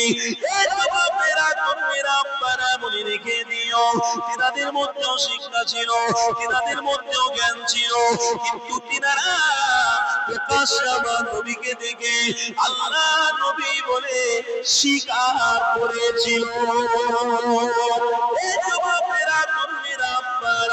ওই নবীর অনুসারীরা আমার নবীকে জান্নাতের সার্টিফিকেট বলে মেনেছে। তাই নবীর গোলামদের জানিয়ে দিই, আল্লাহ নবীকে কোনোদিন ভোলা যাবে না, আমার রাসূলকে কোনোদিন ছেড়ে দেওয়া যাবে না। আল্লাহ নবী দিন দুনিয়ার বাদশা হাবিবুল্লাহ আমার মসজিদে নববী শরীফে রাসূলুল্লাহ হকের কথা বলতে লেগেছে। আল্লাহর সাহাবারা উপস্থিত রয়েছে।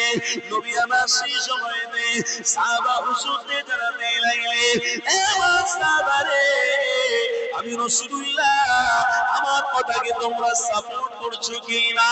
আল্লাহ নবীর একজন সাহাবী দাঁড়িয়ে পড়লে এই হাদিসটা বলে দিয়ে শুনে রেখে দেন। হযরত সাহাবী রাদিয়াল্লাহু তাআলা হুজুর আমার দাঁড়িয়ে পড়ে আল্লাহ নবীকে জানাতে লাগলেন, ইয়া রাসূলুল্লাহ, ইয়া হাবিবাল্লাহ, হুজুর আপনাকে কেন আমি মানবো না? হুজুর আপনাকে কেন অনুসরণ করবো না? আমি নিজের চোখে সেদিনে দেখেছি আপনার সাথে সফর করতে করতে করতে হঠাৎ করে আপনি মরুভূমি এলাকায় ঘুমিয়ে পড়েছিলেন।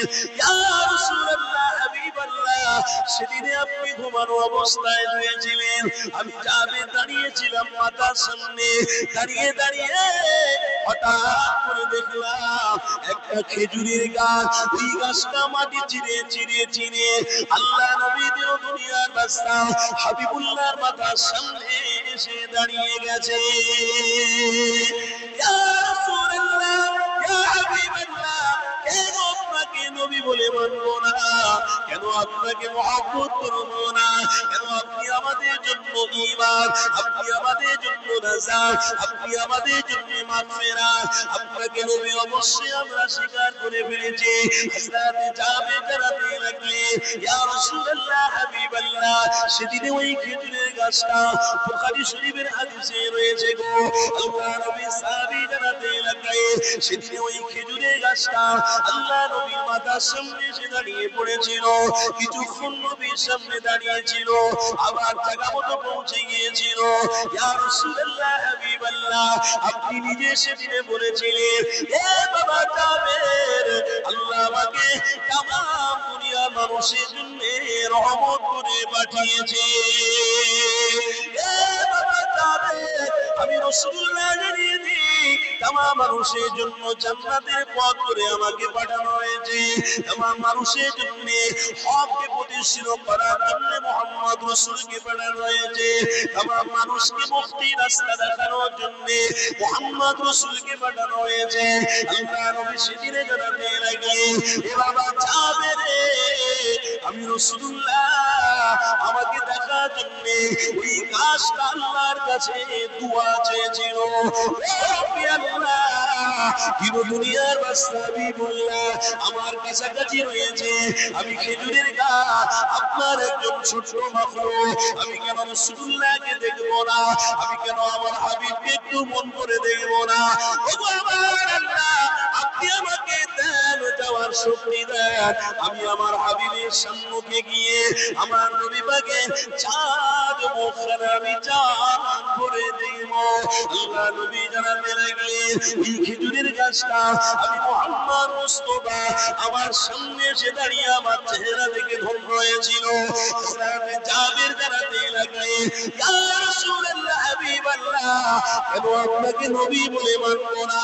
আমরা যদি আপনাকে নবী বলে না মানি তাহলে একটা কাজ আপনাকে চিনেছে, ওখান থেকে আমাদের শিক্ষা নিতে হবে।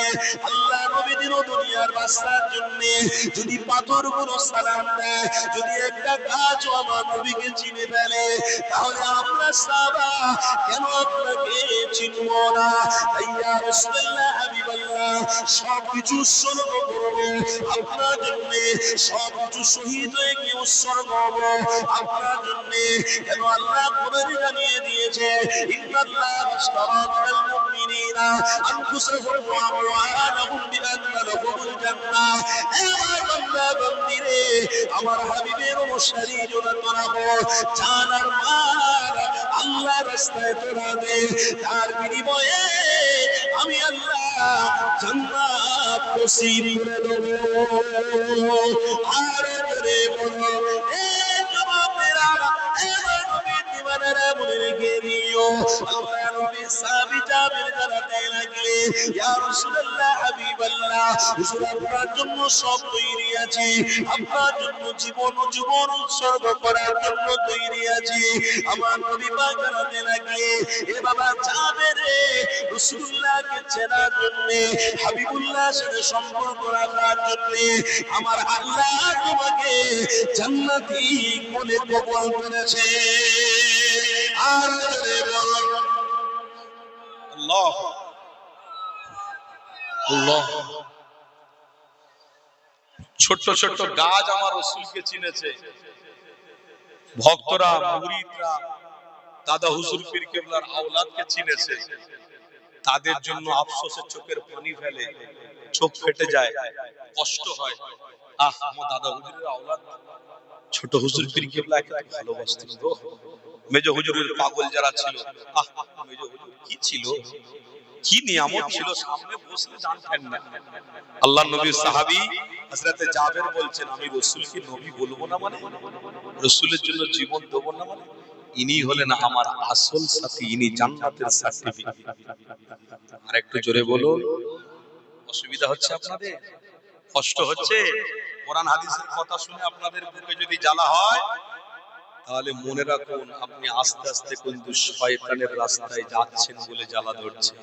আর যদি বসে বসে কোরআন হাদিসের কথা শুনে মনে শান্তি আসে, তাহলে মনে করবেন আল্লাহ আপনার প্রতি খুশি হয়ে গেছে।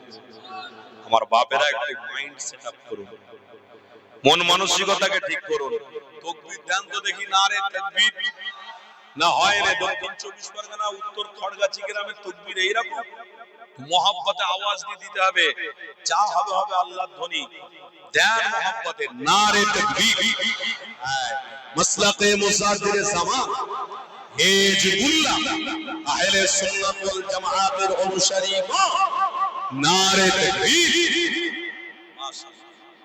ওই নবীর বিষয়ে একটুখানি ছোট্ট একটা ঘটনা অবশ্যই বলবো, তার পূর্বে ছোট্ট একটা তারানা বলবো, আপনারা শুনবেন, একটু মহব্বত দিয়ে শুনবেন তো। তার সাথে সাথে আমি একটা কথা বলবো, আপনাদেরকে একটু মুখ লাগিয়ে বলতে হবে। এটা কিন্তু অবশ্যই আজকের দিনে বড় প্রয়োজন হয়ে পড়েছে জানেন, তাই আমি সব জায়গায় এটা বলি, আপনাদেরকে একটু বলছি, মনে কিছু করবেন না। আল্লাহর ওয়াস্তে সব জায়গায় আমি এটা বলছি, তাই আপনাদেরকে একটু অনুসরণ করিয়ে দিচ্ছি, স্মরণ করাচ্ছি। আল্লাহ পাক যেন আমাদের কবুল করেন। আমার সাথে সাথে একটু বলবেন, হ্যাঁ। रहेगा सदाए हमारी ज़ुबान पर आइला মোহাম্মদ, আমার সাথে সাথে I love Mohammad, I love Mohammad. এই যে লাভ শব্দটা, এটা শুনে কি আপনারা বিভ্রান্ত হচ্ছেন? লাভ শব্দটা হলো, যারা শিক্ষিত মানুষ আপনারা প্রত্যেকেই জানেন, এটা হলো বহুবচন। লাভ শব্দটাকে কেউ আজকের দিনে অন্য কাজে ব্যবহার করছে, যেরকম জওয়ান ভাইরা আমার ব্যবহার করছে কোনো ভালোবাসা দিয়ে। জওয়ান ছেলেরা মোবাইলে লাভ শব্দটাকে ভালোবাসায় ব্যবহার করছে। কোন ভালোবাসায়? একটা বেগানা নারীর সাথে ভালোবেসে তাকে বলছে লাভ। বেশি বললাম না, ছোট্ট করে বললাম। কিন্তু আপনারা জানেন না, এই লাভ শব্দটা হলো সবার সব ভালোবাসার শ্রেষ্ঠ ভালোবাসা মুহাম্মদ রাসূলের জন্য। জোরে বলে, ওনার জন্য লাভ বলবো না মানে ওনার জন্য এই শব্দটা ছেড়ে দেবো? কোনোদিন হতে পারে না। আমি বলছি আই লাভ আব্বা জান, আই লাভ আম্মা জান, আই লাভ দাদা জান, আই লাভ দাদি জান, আই লাভ বুবু জান। সব ভালোবাসার শ্রেষ্ঠ ভালোবাসা মুহাম্মদ রাসূল। যদি আই লাভ রাসূল বলি অসুবিধা আছে? তাহলে আপনারা জবানে জবান মিলিয়ে সকলে একটু যুবক ভাইরা জোরে জোরে বলো, আজকের দিনে এটা দরকার আছে বলে এটা বলছি, না হলে আমার কোনো প্রয়োজন ছিল না। কেন? আল্লাহ নবীর নাম তো নিতে গেলে তো অবশ্যই জান ভরে নিতে হয়, প্রাণ খুলে নিতে হয়। তাহলে এতে অসুবিধা কি আছে? নবীর নাম নাম অসুবিধা কি আছে? জান ভরে প্রাণ খুলে সব रहेगा सदाए हमारी जुबान पर आई लाभ मोहम्मद, हमारे तो ईमान का है ओ मक़सद। आई लाभ मोहम्मद, रहेगा सदाए हमारी जुबान पर। आई लाभ मोहम्मद, हमारे तो ईमान का है वो मक़सद। आई लाभ मोहम्मद। बोलो सबाई सल्लल्लाहु तआला अलैहि वसल्लम। नबी की मोहब्बत का इकरार करना, नबी की मोहब्बत का इकरार करना, नबी से वफाओं का इज़हार करना। मोहम्मद मोहम्मद सल्लल्लाहु तआला अलैहि वसल्लम, मोहम्मद की प्रचार करना। বলুন সুবহানাল্লাহ। নবীর প্রচার প্রসার থাকবে না, বন্ধ করতে হবে? থাকবে তো? যখন থাকবে আল্লাহর জমিনে বসে বসে আজকে অন্তত পক্ষে জান খুলে নবীর নামটা বলবেন। ঠিক আছে? প্রাণ খুলে, জান খুলে, দিল খুলে, কাউকে দেখে ভয় করে না, জীবন খুলে মোহাম্মদের সাথে একটু নেবেন। मोहम्मद की प्रचार करना, फर्ज हम पे सरकार से प्यार करना। बोलो सुभान अल्लाह। फर्ज हम फरज আল্লাহর নবীকে ভালোবাসা ফরজ গো, ফরজ। নামাজ, রোজা, হজ, যাকাত, কোরআন, তাসবিহ, তেলাওয়াত যা কিছু আছে সব নবীর ওসিলায় এসেছে। জোরে বলো। সেখানে আমার নবীকে মানা আগে ফরজ, তারপরে নামাজ রোজা অটোমেটিক আসবে। ও সব চিন্তা করতে হবে। मोहम्मद की प्रचार करना, फर्ज हम पे सरकार से प्यार करना। बोलो सुभान अल्लाह। फर्ज हम पे सरकार से प्यार करना। पुकारो पुकारो हर नाम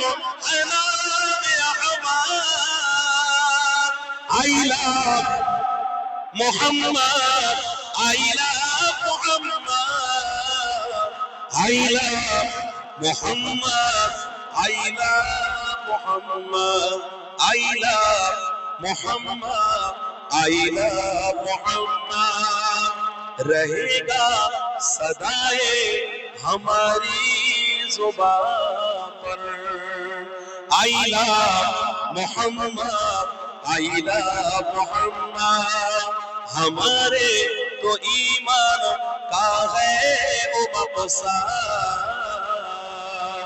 I love Muhammad, I love Muhammad। শেষের দিকে একটুখানি বলেই আমি শেষ করব। কে বুড়ে যাবা और बच्चे भी बोले, के बूढ़े ज़बा और बच्चे भी बोले, फलक से उतर कर फरिश्ते भी बोले। बोलून ना सुभान, আল্লাহর ফেরেশতারাও নবী বলতে বাধ্য হয়েছে, বলুন না সুবহান। के बूढ़े ज़बा और बच्चे भी बोले,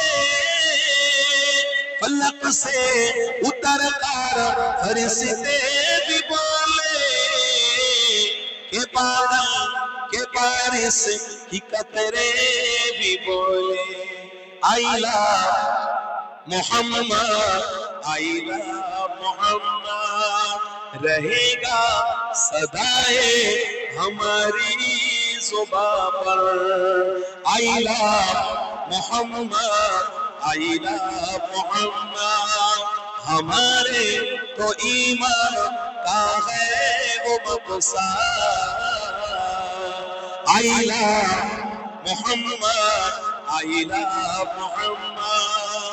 সবাই বলুন সাল্লাল্লাহু তাআলা আলাইহি ওয়াসাল্লাম। হয়েছে একদম শেষের দিকে আমার নবীর এই বাণীটা আমি ছোট্ট করে বলেই আমি আমার আলোচনার দিকে ফিরে যাব।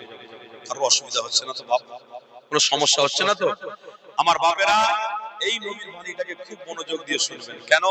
আমার নবী যে হিজরত করেছেন বর্তমান সময় কিছু কিছু মানুষ অস্বীকার করছে, এটার থেকে দূরে সরানোর জন্য আমাদের লড়াই চলছে, চলবে। বলুন ইনশাআল্লাহ। মসজিদ বাঁচানোর জন্য লড়াই চলছে, চলবে। মাদ্রাসা বাঁচানোর জন্য লড়াই চলছে, চলবে। কবরস্থান বাঁচানোর জন্য লড়াই চলছে, চলবে। সব জায়গায় আমি বলি, আপনাদেরকেও বলছি, কারোর কষ্ট হচ্ছে না তো?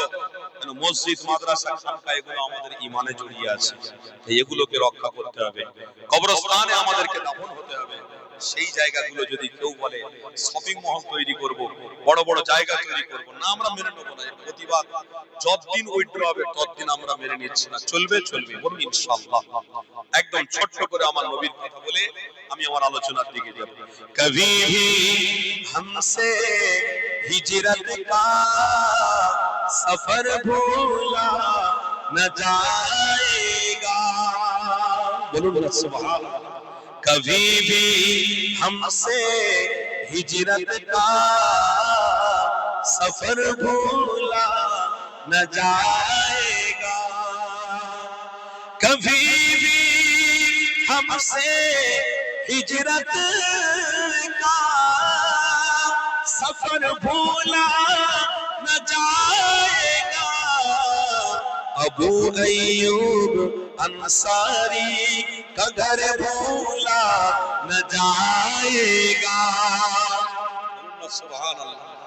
ব্যাখ্যাটা আমি একটু ছোট্ট করে বলে দিই। আবু আইয়ুব আনসারী আমার নবীর একজন সাহাবী ছিলেন। তিনি দুতলা বাড়িটার সামনে এসে নবীকে সামনে রেখে বলছেন, হুজুর এই বাড়িটা আমি আপনাকে দিয়ে দিলাম। জোরে বলবেন না? আল্লাহর নবী বলেন, এ আবু আইয়ুব আনসারী কি করছো? তোমার বাড়ি আমাকে দিচ্ছ কেন? হুজুর আমার বাড়িতে আপনি থাকলে আল্লাহর রহমত থাকবে। আল্লাহর নবী বলেছিলেন, হে বাবা আবু আইয়ুব আনসারী, না না তোমার বাড়িতে তুমি থাকো। আল্লাহর নবীর সাহাবী প্রেম ভরা আবেগ নিয়ে বলেছিলেন, হুজুর এই বাড়িটা আপনাকে দিলে জান্নাতের বাড়িটা আমার হয়ে যাবে।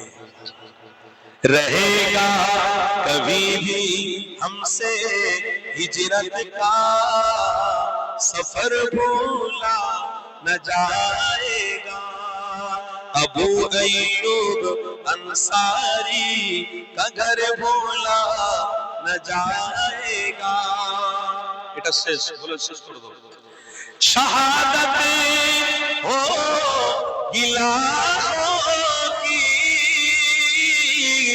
शहादत हो गिलाओं की, हजारों मर के दिल उहुद की जंग में हमजा का जिगर भूला न जाएगा। উহুদের ময়দানে আমিরে হামজার যে কলিজা, যে জিগার, জিগার মানে যে ঈমানের তাকত শক্তি, তিনি শহীদ হয়ে গিয়েও কিন্তু আল্লাহ তার রাসূলকে মহব্বত করে জবান খুলেছিলেন। জোরে বলুন সুবহানাল্লাহ। সেই কথাটাই কবি বলছে না, কভি ভি हमसे हिजरत का सफर भूला न जाएगा, अल्लाहुम्मा सल्ली अला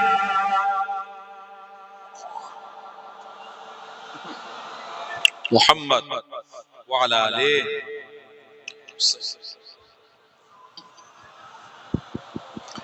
বলুন না সকলে সাল্লাল্লাহু তাআলা আলাইহি ওয়াসাল্লাম। আমার আব্বারা, আমার ভাইরা, তাহলে আমি সার্টিফিকেট নিয়ে আলোচনা করছি আজকে। আমার ট্যাপি হলো জান্নাতের সার্টিফিকেট, এইটা নিয়ে আমি আলোচনা শেষ করব, তাই তো নাকি? এই জান্নাতের সার্টিফিকেট কারা অর্জন করবে? যারা ঈমানদার হবে, তাই তো? আল্লাহ কোরআনে কি বলছেন? ইয়া আইয়ুহাল্লাযীনা আমানু তাকুল্লাহা হাক্কা তুকাতি ওয়া লা তামুতুন্না ইল্লা ওয়া আনতুম মুসলিমুন। তাদেরকেই আমি আল্লাহ মুসলমান বলে কবুল করে নেব। আর আজকের কিছু কিছু মুসলমান আছে যাদের মেয়েদেরকে, যাদের স্ত্রীদেরকে এই দুনিয়ার ডিজাইনে চালাচ্ছে। তাদের স্ত্রীরা এমন ভাবে মাথায় চড়ে বসেছে, এই স্ত্রী যেটা বলবে সেটা শুনতে হবে। না, শরীয়তের ঊর্ধ্বে স্ত্রী নয়, শরীয়তের ঊর্ধ্বে কন্যা নয়। আপনার স্ত্রী বেগানা হয়ে পড়বে, আপনার স্ত্রী অন্যায়কে সাপোর্ট করবে, যেগুলো মোবাইলে দেখে দেখে আপনার স্ত্রী অন্যায় কাজে লিপ্ত হচ্ছে। আজ এমনও সমাজে আমরা দেখতে পাচ্ছি যে যে সমস্ত আপনার নারীরা, মহিলারা, কি গো শুনছেন তো নাকি? যে সমস্ত মহিলারা আজ এইরকম বেগানা হয়ে গেছে, স্বামী ছেড়ে দিয়ে, ঘর ছেড়ে দিয়ে অন্য জায়গায় তারা সুখের সংসার বেঁধে ফেলেছে। বলছে খুব সুখ পাচ্ছি। কেন? আমার কাছে রেজাল্ট আছে, প্রায় 200টা পর্যন্ত কাগজ আছে। এমনও নবীর ঘরের বাচ্চা, মেয়ে ছেলে স্ত্রী চলে গেছে বেগানাদের কাছে, তাদের কাছে বোরকা পরে গিয়ে তুলে নিয়ে বলছে ইসলাম ভালো নয়, এই ধর্মটা ভালো। জোরে বলুন নাউযুবিল্লাহ, জোরে বলুন না নাউযুবিল্লাহ। আপনি জানেন এই সময়, বর্তমান সময় আমরা দেখতে পাচ্ছি যে একটা পশুর পেট থেকে বাচ্চা বের হচ্ছে, কি মানুষের বাচ্চা। দেখেন আপনারা, বর্তমান সময়ে পশুর পেট থেকে মানুষের বাচ্চা বের হচ্ছে, আর একটা মানুষের পেট থেকে, আম্মাজানের গর্ভে থেকে সাদা কালো বড় বড় লোমওয়ালা কি বের হচ্ছে? পশুর বাচ্চা বেরোচ্ছে। তার মানে কি বোঝা যাচ্ছে? আমরা নিজেরা নিজেদের অস্তিত্ব আস্তে আস্তে করে হারিয়ে ফেলছি। আল্লাহ সেটা দেখাচ্ছে, প্রকাশ্যে দেখাচ্ছে।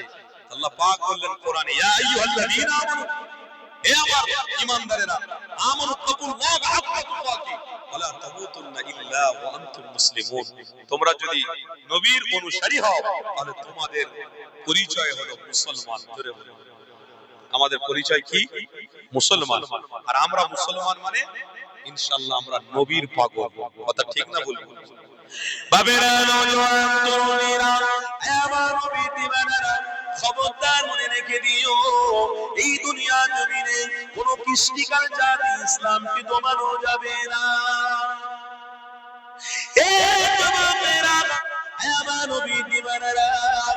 এই পৃথিবীর জমিনে কোন ইহুদিদের কৃষ্টি কালচার নিয়ে ইসলামকে দমিয়ে দেওয়া যাবে না, কোন বেদিনদের কৃষ্টি কালচার নিয়ে ইসলামকে দমিয়ে দেওয়া যাবে না।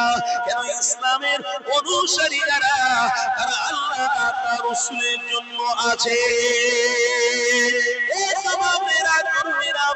মনে রেখে দিও, ইসলামের লিডার হলো আল্লাহ, ইসলামের প্রতীক হলো মুহাম্মদ মুস্তাফা। তাই ইসলামকে কেউ ধ্বংস করতে পারবে না।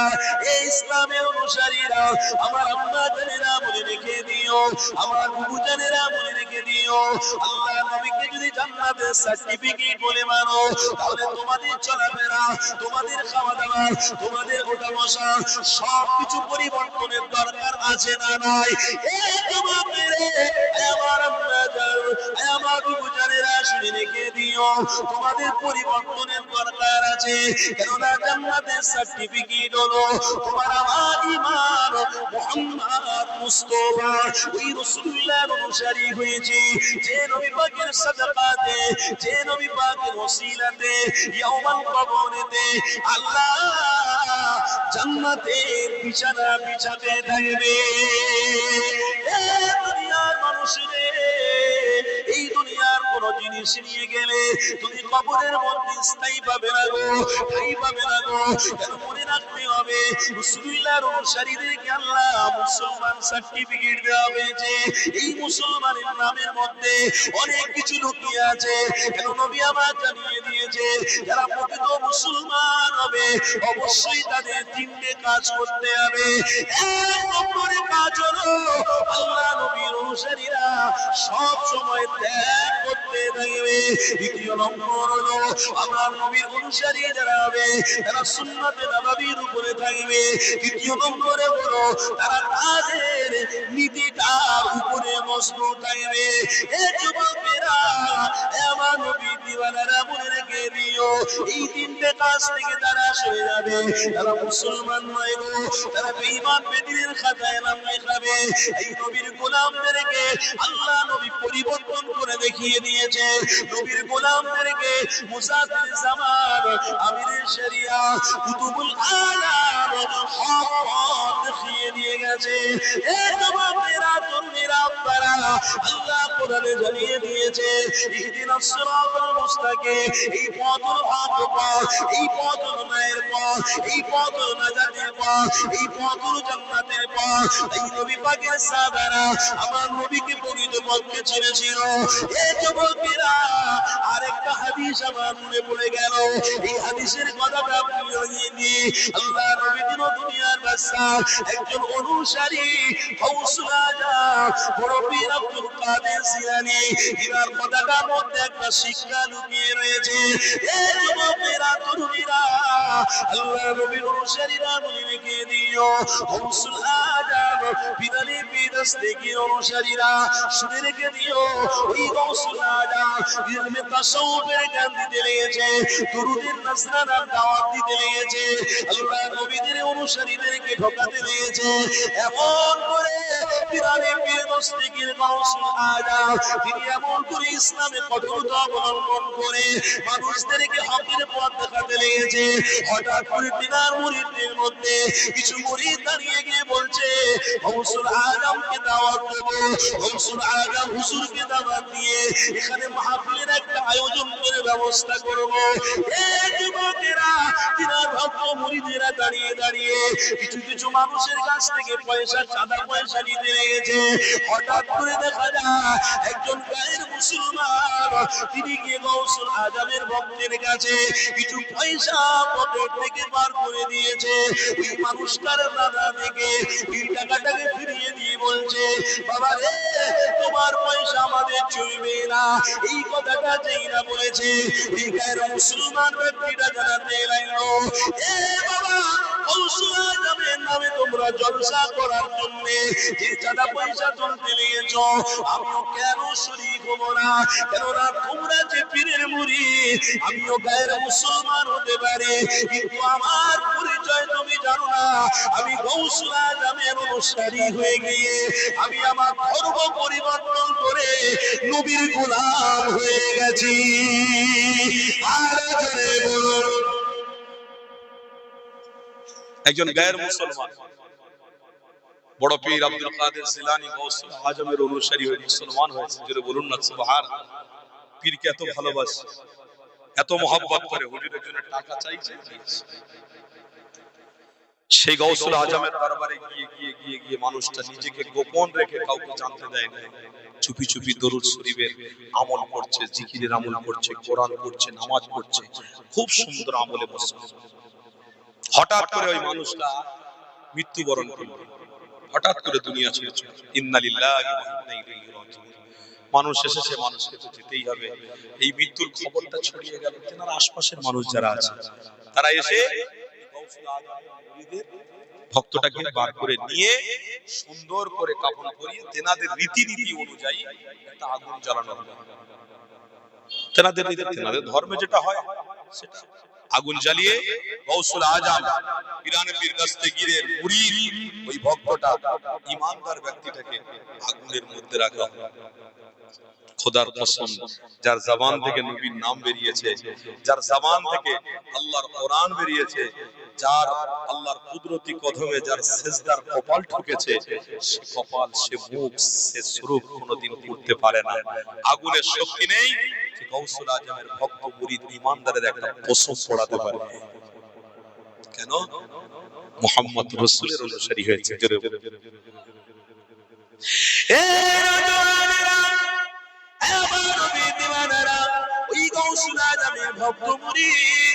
আল্লাহ নবীর দিওয়ানাটা আগুনের মধ্যে যখন রাখা হচ্ছে, মনে রেখে দিও আল্লাহ নবীর অনুসারীদেরকে আল্লাহ সম্মান দেয়, আল্লাহ বেইজ্জতি করে না গো, আল্লাহ কোনোদিন বেইজ্জতি করবে না। কেননা যে আমার হাবিবের হয়ে যাবে তার জন্য আল্লাহ অবশ্যই দুনিয়ায় সম্মান দিতে থাকবে। যে আমার রাসূল ছেড়ে দেবে তার জন্য সম্মান থাকবে না। দুনিয়ার কোনো কৃষ্টি কালচারে গিয়ে সম্মানকে হারিয়ে ফেলো না গো, আমার রাসূলকে মহব্বত করে সম্মান অর্জন করতে থাকো। এই যুবকেরা, তরুণীরা, আপনারা গৌসুল আজম বড় পীর আব্দুল কাদের জিলানী ওই ভক্ত মুরিদটাকে আগুনে ফেলে দেওয়া হলো। আগুনে একটা পশম করতে যাচ্ছে না, দ্বিতীয়বারে আবার আগুন লাগানো হলো, দ্বিতীয়বারে তেনাকে ফেলা হলো, সেখানেও আগুন পোড়াতে পারছে না, দেহ মোটেই পড়ছে না। আবার দ্বিতীয় জায়গায় আগুনের ব্যবস্থা হলো, সেখানে আবার তাদেরকে রাখা হলো, আগুন পোড়াতে পারছে না। কেন পোড়াবে? যে না জবান থেকে আল্লাহ নবী দিন দুনিয়ার বাদশা হাবিবের নামটা বেরিয়েছে। এই যুবকেরা, তরুণীরা, আপনারা এই কথাটা বলতে গিয়ে আরেকটা কথা আমার মনে পড়ে গেল। এই কথাটা আপনাদেরকে একটু শুনিয়ে রেখে দিয়ে, হযরত ইব্রাহিম নবী আমার হকের দাওয়াত দিয়েছিল, ইসলামের দাওয়াত দিয়েছিল। হযরত ইব্রাহিম নবীর বিরোধিতা কে করেছিল? নমরুদ বলে একজন ব্যক্তি করেছিল। এই যুবকেরা, কিতাবের মধ্যে পাওয়া গেছে হযরত ইব্রাহিম নবীর বিরোধী নমরুদ করেছে। ওই নমরুদ হলো আল্লাহ পাকের বান্দা, আর ইব্রাহিম নবী বলেন আল্লাহ পাকের প্রতিনিধি। এই যুবকেরা, ইব্রাহিম নবী যখন প্রতিনিধি হিসেবে আল্লাহর পক্ষ নিয়ে হকের প্রতি দাওয়াত দিতে লেগেছে, সবাই তাকে সাপোর্ট করেছে। নমরুদ হিংসায় চলে যেতে লেগেছে। তখন নমরুদের দলের লোকেরা সমস্ত বাড়ি বাড়ি গিয়ে আওয়াজ দিয়ে বলল, অমুক তারিখে অমুক দিনে এখানে আসবে, একটা সার্কাস দেখানো হবে। কি সার্কাস হবে? ওই দিনে তোমরা সবাই দেখতে পাবে। হযরত ইব্রাহিম নবীকে নিয়ে আসা হলো, হযরত ইব্রাহিম নবীকে নিয়ে আগুনের মধ্যে নিক্ষেপ করা হবে। এই যুবকেরা, ইব্রাহিম নবী হলো আল্লাহর পয়গম্বর, আর নমরুদ হলো আল্লাহর বান্দা। এই দুইজনের মধ্যে আসমান জমিনের পার্থক্য রয়েছে। ইনি হলেন নবী আর উনি হলেন নমরুদ বান্দা। এই যুবকেরা, এই আগুনের মধ্যে ইব্রাহিম নবীকে ফেরাবে। ওই আগুন হলো জমিনের উপরে। জমিনটা কার? জমিনটাও আল্লাহ, আগুনটা কার? এটাও আল্লাহ পাকের নিয়ামত। এই যুবকেরা, এই কুরআনের মধ্যে আল্লাহ যারা ফেলে গেছে, ওয়াসিআ কুরসিয়ুহুস সামাওয়াতি ওয়াল আরদ ওয়া লা ইয়াউদুহু হিফযুহুমা ওয়া হুয়াল আলিয়্যুল আযীম। জমিন, আসমান, চন্দ্র, সূর্য যা কিছু এই দুনিয়া জমিনে রয়েছে, আমার বান্দারে সব কিছুর মালিকানা গোলাম আমি আল্লাহ। এই যুবকেরা, আল্লাহ পাকের ইশারা হয়ে গেল। ওই আগুনকে আল্লাহ জানিয়ে দিয়েছে, কুনি বারদা ওয়া সালামুন আলা ইব্রাহিম। আমার মখলুক আগুনে, আমার পয়গম্বর ইব্রাহিম যখন আগুনে যারা হবে, ওই আগুন তুমি ইব্রাহিমকে পুড়িয়ে ফেলবে না, এমন কষ্ট দিও না গো। এই যুবকেরা, আল্লাহর কথা শুনে আগুন ইব্রাহিম নবীকে সহি সালামতে রেখেছিল। ওই ইব্রাহিম নবীকে আবার দুনিয়াতে ফিরিয়ে আল্লাহ দিয়েছে। আর রে বলুন, এই যুবকেরা, তরুণীরা, আপনারা তাহলে এখানে বোঝা গেল আল্লাহর ক্ষমতার বাইরে কারোর ক্ষমতা চলবে না। এই যুবকেরা, আমার বিদ্যমান মনে রেখে দিও। এইখানে একটা কথা বলে নিলাম, হযরত ইব্রাহিম নবীর কথা, এই কথাটার মধ্যে এটাই শিক্ষা রয়েছে যে আল্লাহ হয়ে যাবে, আল্লাহ তার হয়ে যাবে, দুনিয়ার কোন মানুষের শক্তি নাই আল্লাহর সঙ্গে মোকাবিলা করবে। আর নমরুদের বিরোধী হয়, কিন্তু ইব্রাহিম নবীকে আল্লাহর পয়গাম্বর সবাই বলতে থাকে। এই যুবকেরা, তরুণীরা, আমার রাসূলুল্লাহ দিবানেরা, গৌসুল আজম রবির আব্দুল কাদের জিলানীর অনুসারীটাকে আগুনের মধ্যে যেই ফেলা হতেছে, আর কোন মতে হযরত নবীর গোলামকে পড়াতে পারছে না।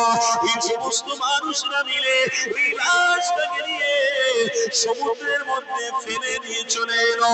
কিতাবের মধ্যে লেখা রয়েছে গৌসুল আজম রবির আব্দুল কাদের জিলানী হুজুর আমার ভক্তদেরকে বলতে লেগেছে, আমার ভক্ত মুরিদিরা, যাও সমুদ্র ধারে একটা নবীর গোলামের লাশ পড়ে রয়েছে, ওখান থেকে নবীর গোলামের লাশটাকে তুলবে, সুন্দর করে গোসল দিয়ে দেবে, সুন্দর করে সাদা কাপড় পরিয়ে দেবে, জানাজার নামাজ পড়িয়ে দিয়ে সুন্দর করে মাটি মন্দির করে দেবে।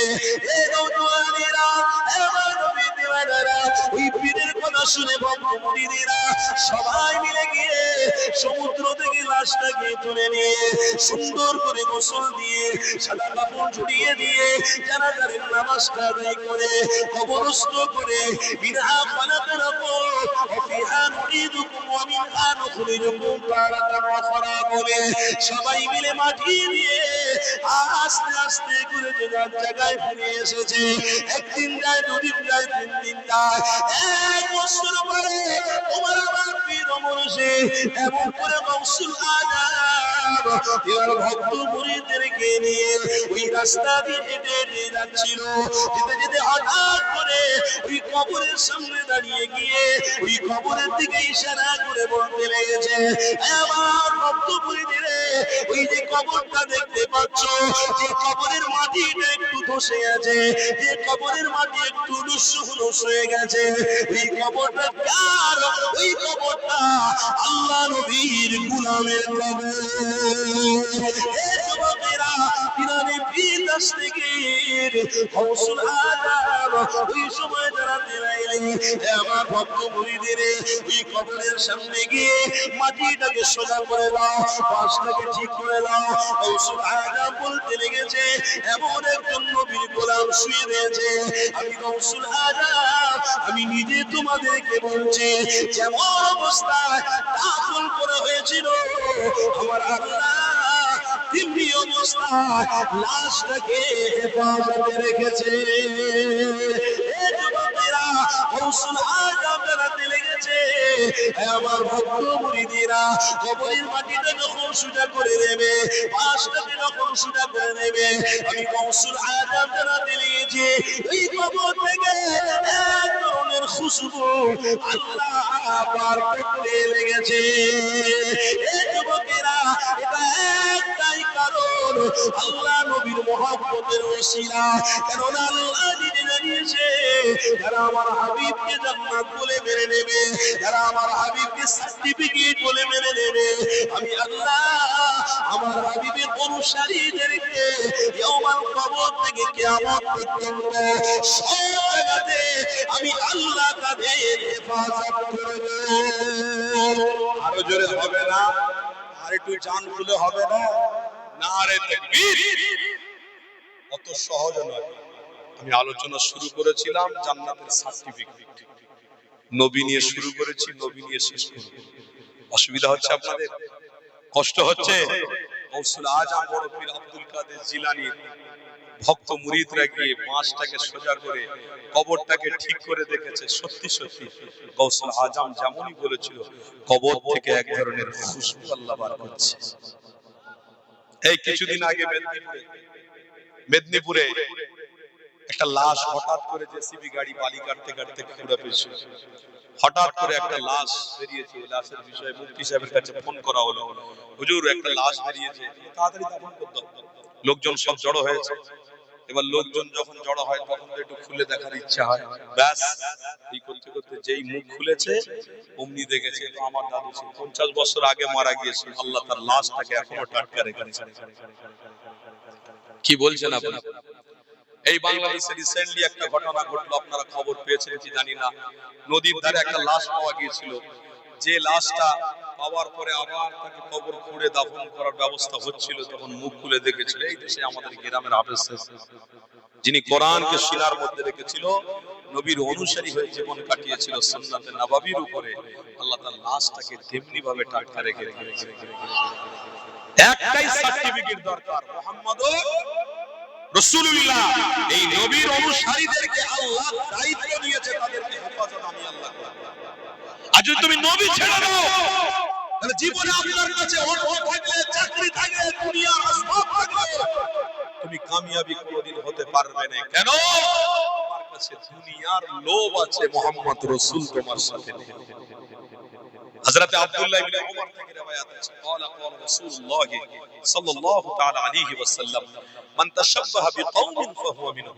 আল্লাহর নবী সাহাবী বলছেন, এ বাবা, আমার রাসূলের জবানের কথা শুনছেন তো নাকি? আল্লাহর নবী সাহাবী রওয়ায়াত করছেন, হযরত আব্দুল্লাহ ইবনে উমর থেকে রওয়ায়াত, যে কাল কিয়ামতের দিনে হাশরের ময়দানে ইহুদিদেরও একটা কাতার থাকবে, দাজ্জালেরও একটা কাতার থাকবে, মুশরিকদের একটা কাতার থাকবে, বেদিনদের একটা কাতার থাকবে, কিন্তু একটা দিকে মুজাদ্দিদ জামান থাকবে, জোরে বলুন সুবহানাল্লাহ। একটা কাতারে বিরানে পীর থাকবে, একটা কাতারে চার ইমাম থাকবে, আর ওই কাতারে আবু বকর সিদ্দিক দাঁড়াবে, উপরে ফারুক দাঁড়াবে, আমিরে হামজা দাঁড়াবে। আর ওই কাতারের সামনে লিডারশিপ কে দেবে? আপনার আমার ঈমান জান্নাতের সার্টিফিকেট নবী দেবে। ওই কাতারের সামনে লিডারশিপ দেবে আপনার আমার নবী, দোজাহানের সুলতান, তিনি ওই কাতারের সামনের দিকে দাঁড়িয়ে লিডারশিপ দেবে।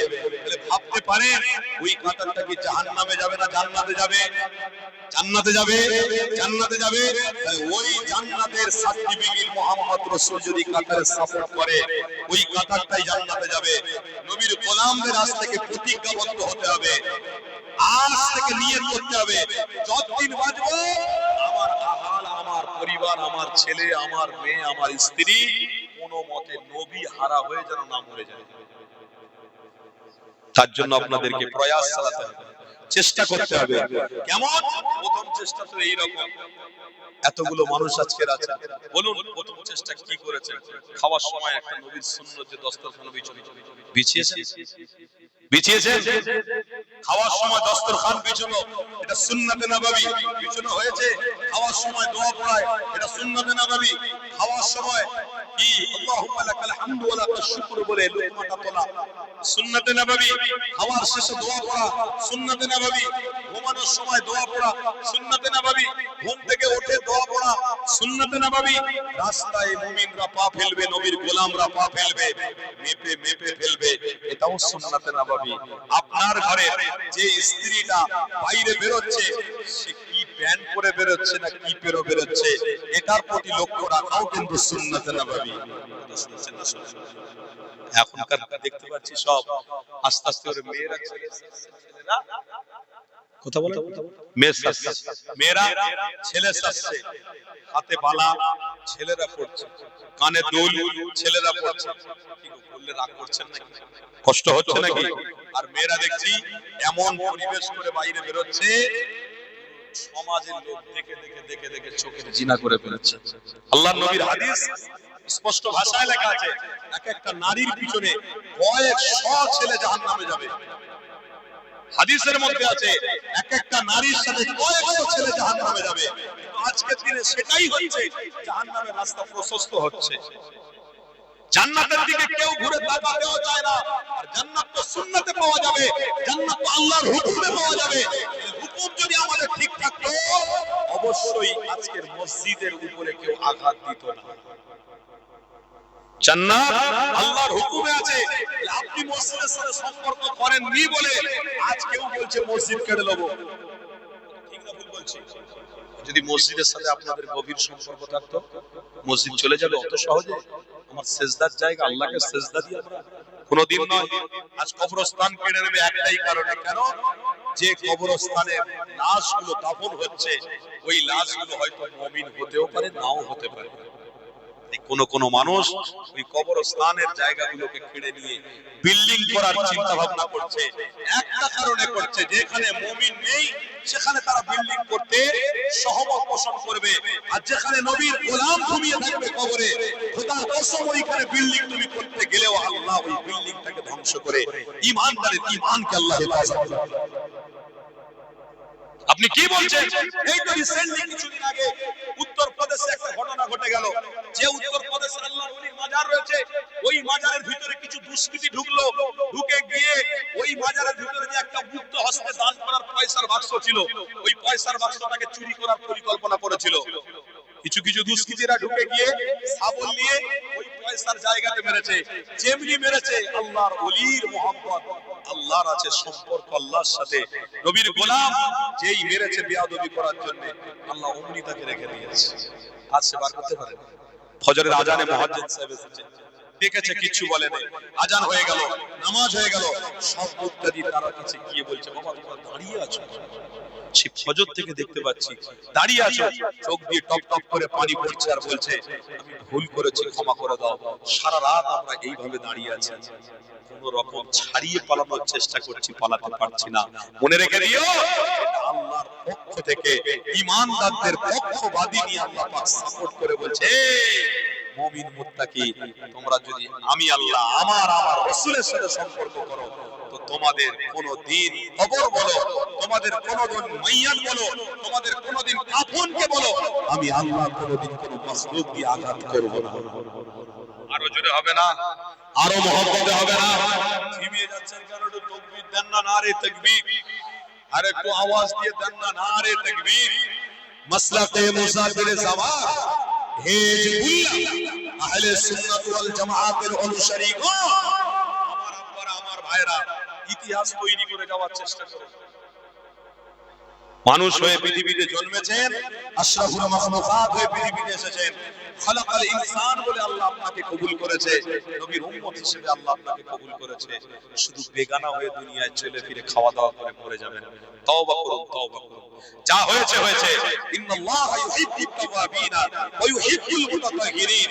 আমার আল্লাহ বলছে, হে আমার বান্দা, এখনো আমি আমার হাবিবের খাতিরে তওবার দরওয়াজাটাকে খুলে রেখেছি, তোরা তওবা করতে থাক আর আমার জান্নাতে প্রবেশ করতে থাক।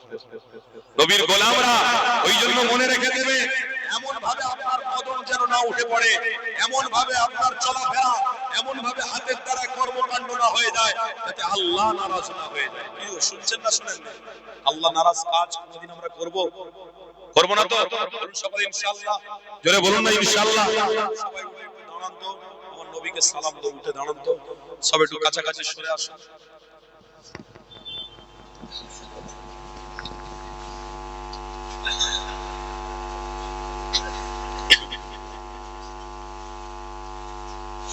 যারা রাস্তায় আছেন, বাবা একটু মাহফিলে ঢোকার চেষ্টা করো, কেন জীবনে যা হয়েছে হয়েছে সব আল্লাহ পাক তোমাদের খবর রেখেছে। এবার যা করেছো একটুখানি পাপগুলোকে একটু মোচন করো বাবা। হ্যাঁ, তোমাদের বাড়ির পাশে একজন বেধর্মী, তাদের ধর্ম পালন করতে গিয়ে তারা কোটি কোটি কোটি কোটি কোটি টাকা খরচা করছে, সারা রাত বসে বসে তারা তাদের ধর্ম পালন করছে, তাদের কোনো বাধা নেই, বিপদ নেই, আপদ নেই। আর আমাদের বেলা আমরা যখন ঈমানি চর্চা করব, আমরা যখন নবীর অনুসারীরা নবীর আলোচনা শুনব, তখনই কিন্তু আমাদের মধ্যে অনেক রকমের কথাবার্তা, আমাদের মধ্যে মন মানসিকতা অনেকটাই অচল, অনেকটাই দুর্বল। আল্লাহ আমাদের ঈমানকে সহি সালামতে রাখেন। বলুন আল্লাহ, জোরে সবাই বলুন আল্লাহ। আল্লাহ আমাদের ঈমানকে বাঁচিয়ে দেন। বলুন সকলে আল্লাহুম্মা। আমার বাপ ভাইরা, ঈমানদার হয়ে পৃথিবীর জমিনে এসেছি, ইতিহাস করে আমরা মরব। বলুন ইনশাআল্লাহ। ইতিহাস কি? ইতিহাস একটাই, জীবনে বাঁচতে গেলে আল্লাহ তার রাসূলের অনুসারী হয়ে বাঁচব, আর জীবনে মরলে আল্লাহ তার নবীর অনুসারী হয়ে মরব। বলুন ইনশাআল্লাহ। আর আপনার পরিবার, আপনার সন্তান যারা দুনিয়ার জমিনে আপনার ছায়া হয়ে আছে, আপনি যাদের জন্য রাত 2:30টায় বেরোচ্ছেন খাটতে, যাদের জন্য ভোর 4টায় বেরোচ্ছেন খাটতে, তারাই হলো আপনার সম্পদ, আপনার স্ত্রী, আপনার ছেলে, আপনার মেয়ে। আপনি খুব তাদের জন্য স্বপ্ন দেখেছিলেন যে আপনার ছেলের জন্য অনেক টাকার অ্যাসেট করে যাবেন, জমি জায়গা কিনে যাবেন, আপনার মেয়ের সুন্দর জায়গা একটা বিবাহ দেবেন, আপনার ছেলে ভালো জায়গা একটা চাকরি করবে, তার জন্য আপনি বাপ হয়ে মাথার ঘাম পায়ে ফেলেছেন, খুব কষ্ট করেছেন। কিন্তু মনে রাখবেন, একদিন আপনার ছেলে স্মৃতি হারিয়ে ফেলবে। আপনি চলে যাওয়ার পরে সে তার কাজ গুছোতে ব্যস্ত থাকবে, আপনার স্মৃতি তার মাথা থেকে চলে যাবে। এমনও দিন আসবে যে আপনার ছেলে হয়তো আপনার কবরস্থান ভুলে গিয়ে ওই কবরে দাঁড়িয়ে দাঁড়িয়ে হয়তো পেচ্ছাপ করবে। এমনও দিন আসবে আপনি বাপ তার জন্য এত ভেবেছিলেন, তার জন্য এত খাটাখাটনি করেছিলেন, ওই কবরস্থান হয়তো একদিন জায়গার সাথে বিক্রি করে দেবে, বলবে আব্বার কবর তো ওটা ছিল না, আব্বার কবর অন্য জায়গায় ছিল, ওটা নয়, ওটা বিক্রি করে দাও, অসুবিধা নেই, ওই জায়গার সাথে ওটাও নিলাম হয়ে যাবে, ওটাও বিক্রি হয়ে যাবে। ওই ছেলে যখন জায়গা বিক্রি করতে বাধ্য, ওই ছেলে যখন আপনার কবর ভুলে গিয়ে পেশাব করতে বাধ্য, সেই ছেলের জন্য, সেই স্ত্রীর জন্য এত খাটনি, এত কষ্ট, একবার ভাবেননি যে কবরে গিয়ে আমি কি অবস্থায় থাকব, আমি চলে যাওয়ার পরে আমার পরিবার জাহান্নামের আগুনের দিকে যাতে না যায়, তার জন্য কি চেষ্টা, কি প্রয়াস আপনারা করেছেন।